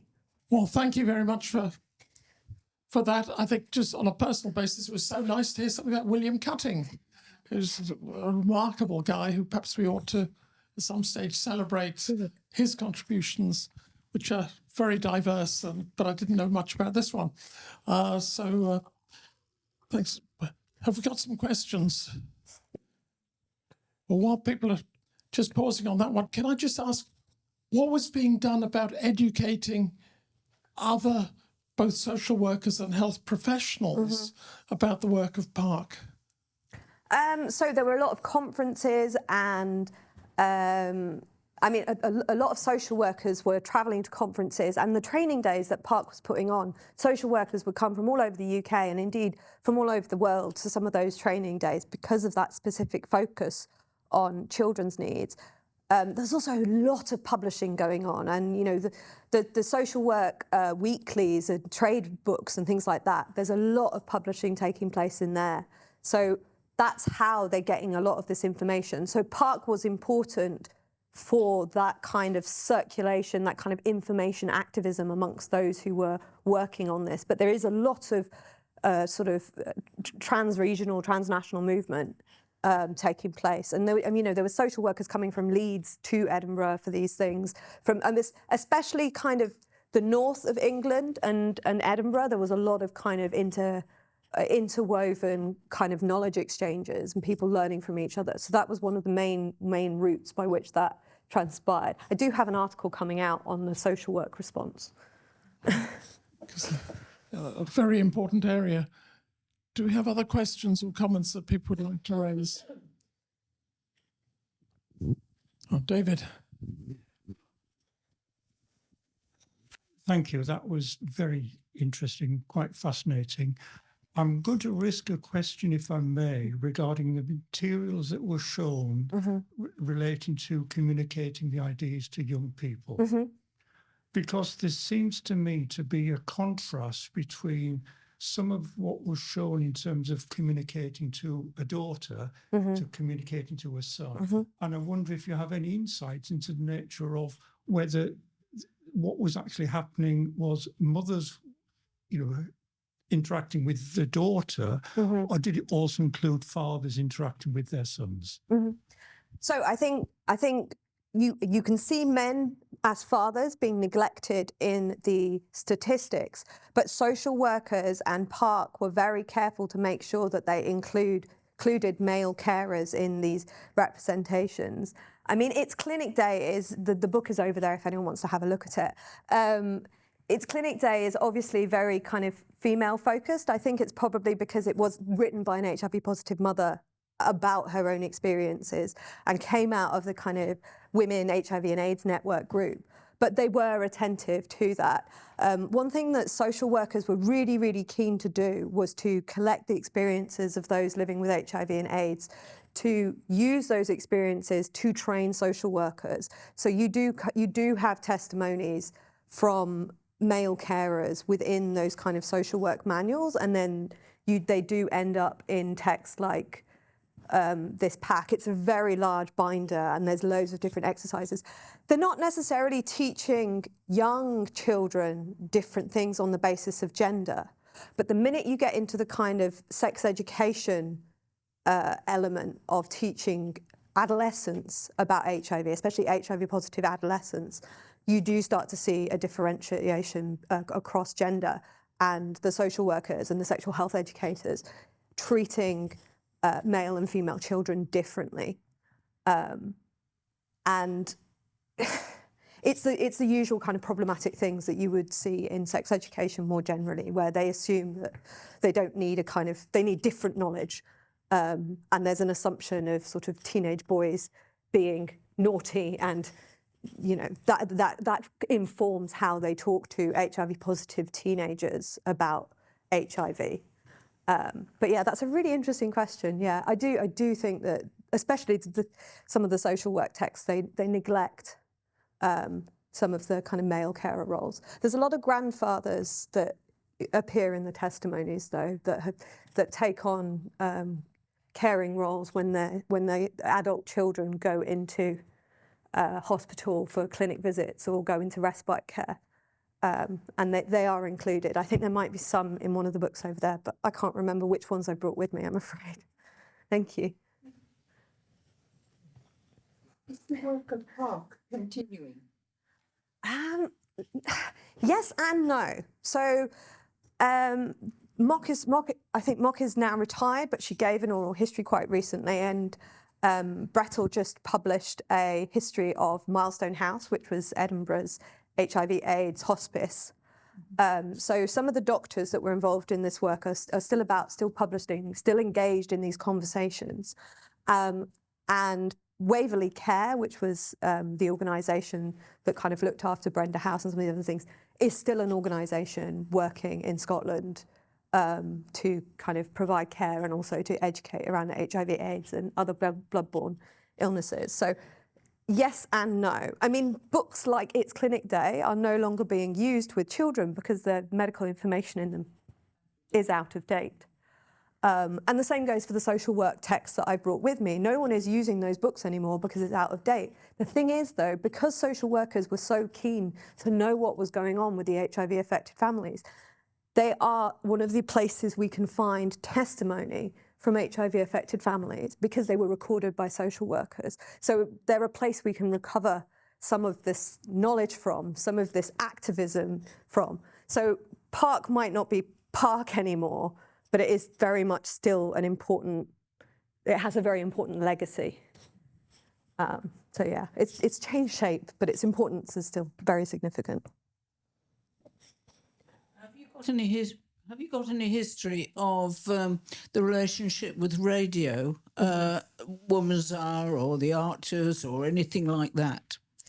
I haven't looked at the radio interviews that have been done around this because, apart from anything else, often they're not particularly well preserved. But Lothian Health Board used the radio quite extensively as part of their HIV/AIDS education campaign. And those actually are available through the Lothian Health Service archive, and you can listen to them all online. And the thing that's really interesting about the Lothian Health Board AIDS education and their radio ones, some of them are humorous. So one of the big differences between sort of the Scottish response and the kind of more English response is that you get a lot more, there's a lot more irony. There's a lot more let's make people laugh. And you often see this with Scottish health education responses. They like to use humour, and you get that in the radio. So there's a really distinctive radio advert that's a drunk man telling people to use condoms and use clean needles. And that was produced by the Scottish Health Board, So yeah, but I mean, I would absolutely love to get hold of some of the radio interviews, because also like Radio 1 had teen magazine Agony Aunts on to talk about HIV and AIDS to teenagers. But those recordings, I know they happened because I've seen it in the teenage magazines, but finding those recordings is extremely difficult. But yeah, that's a great question. Thank you.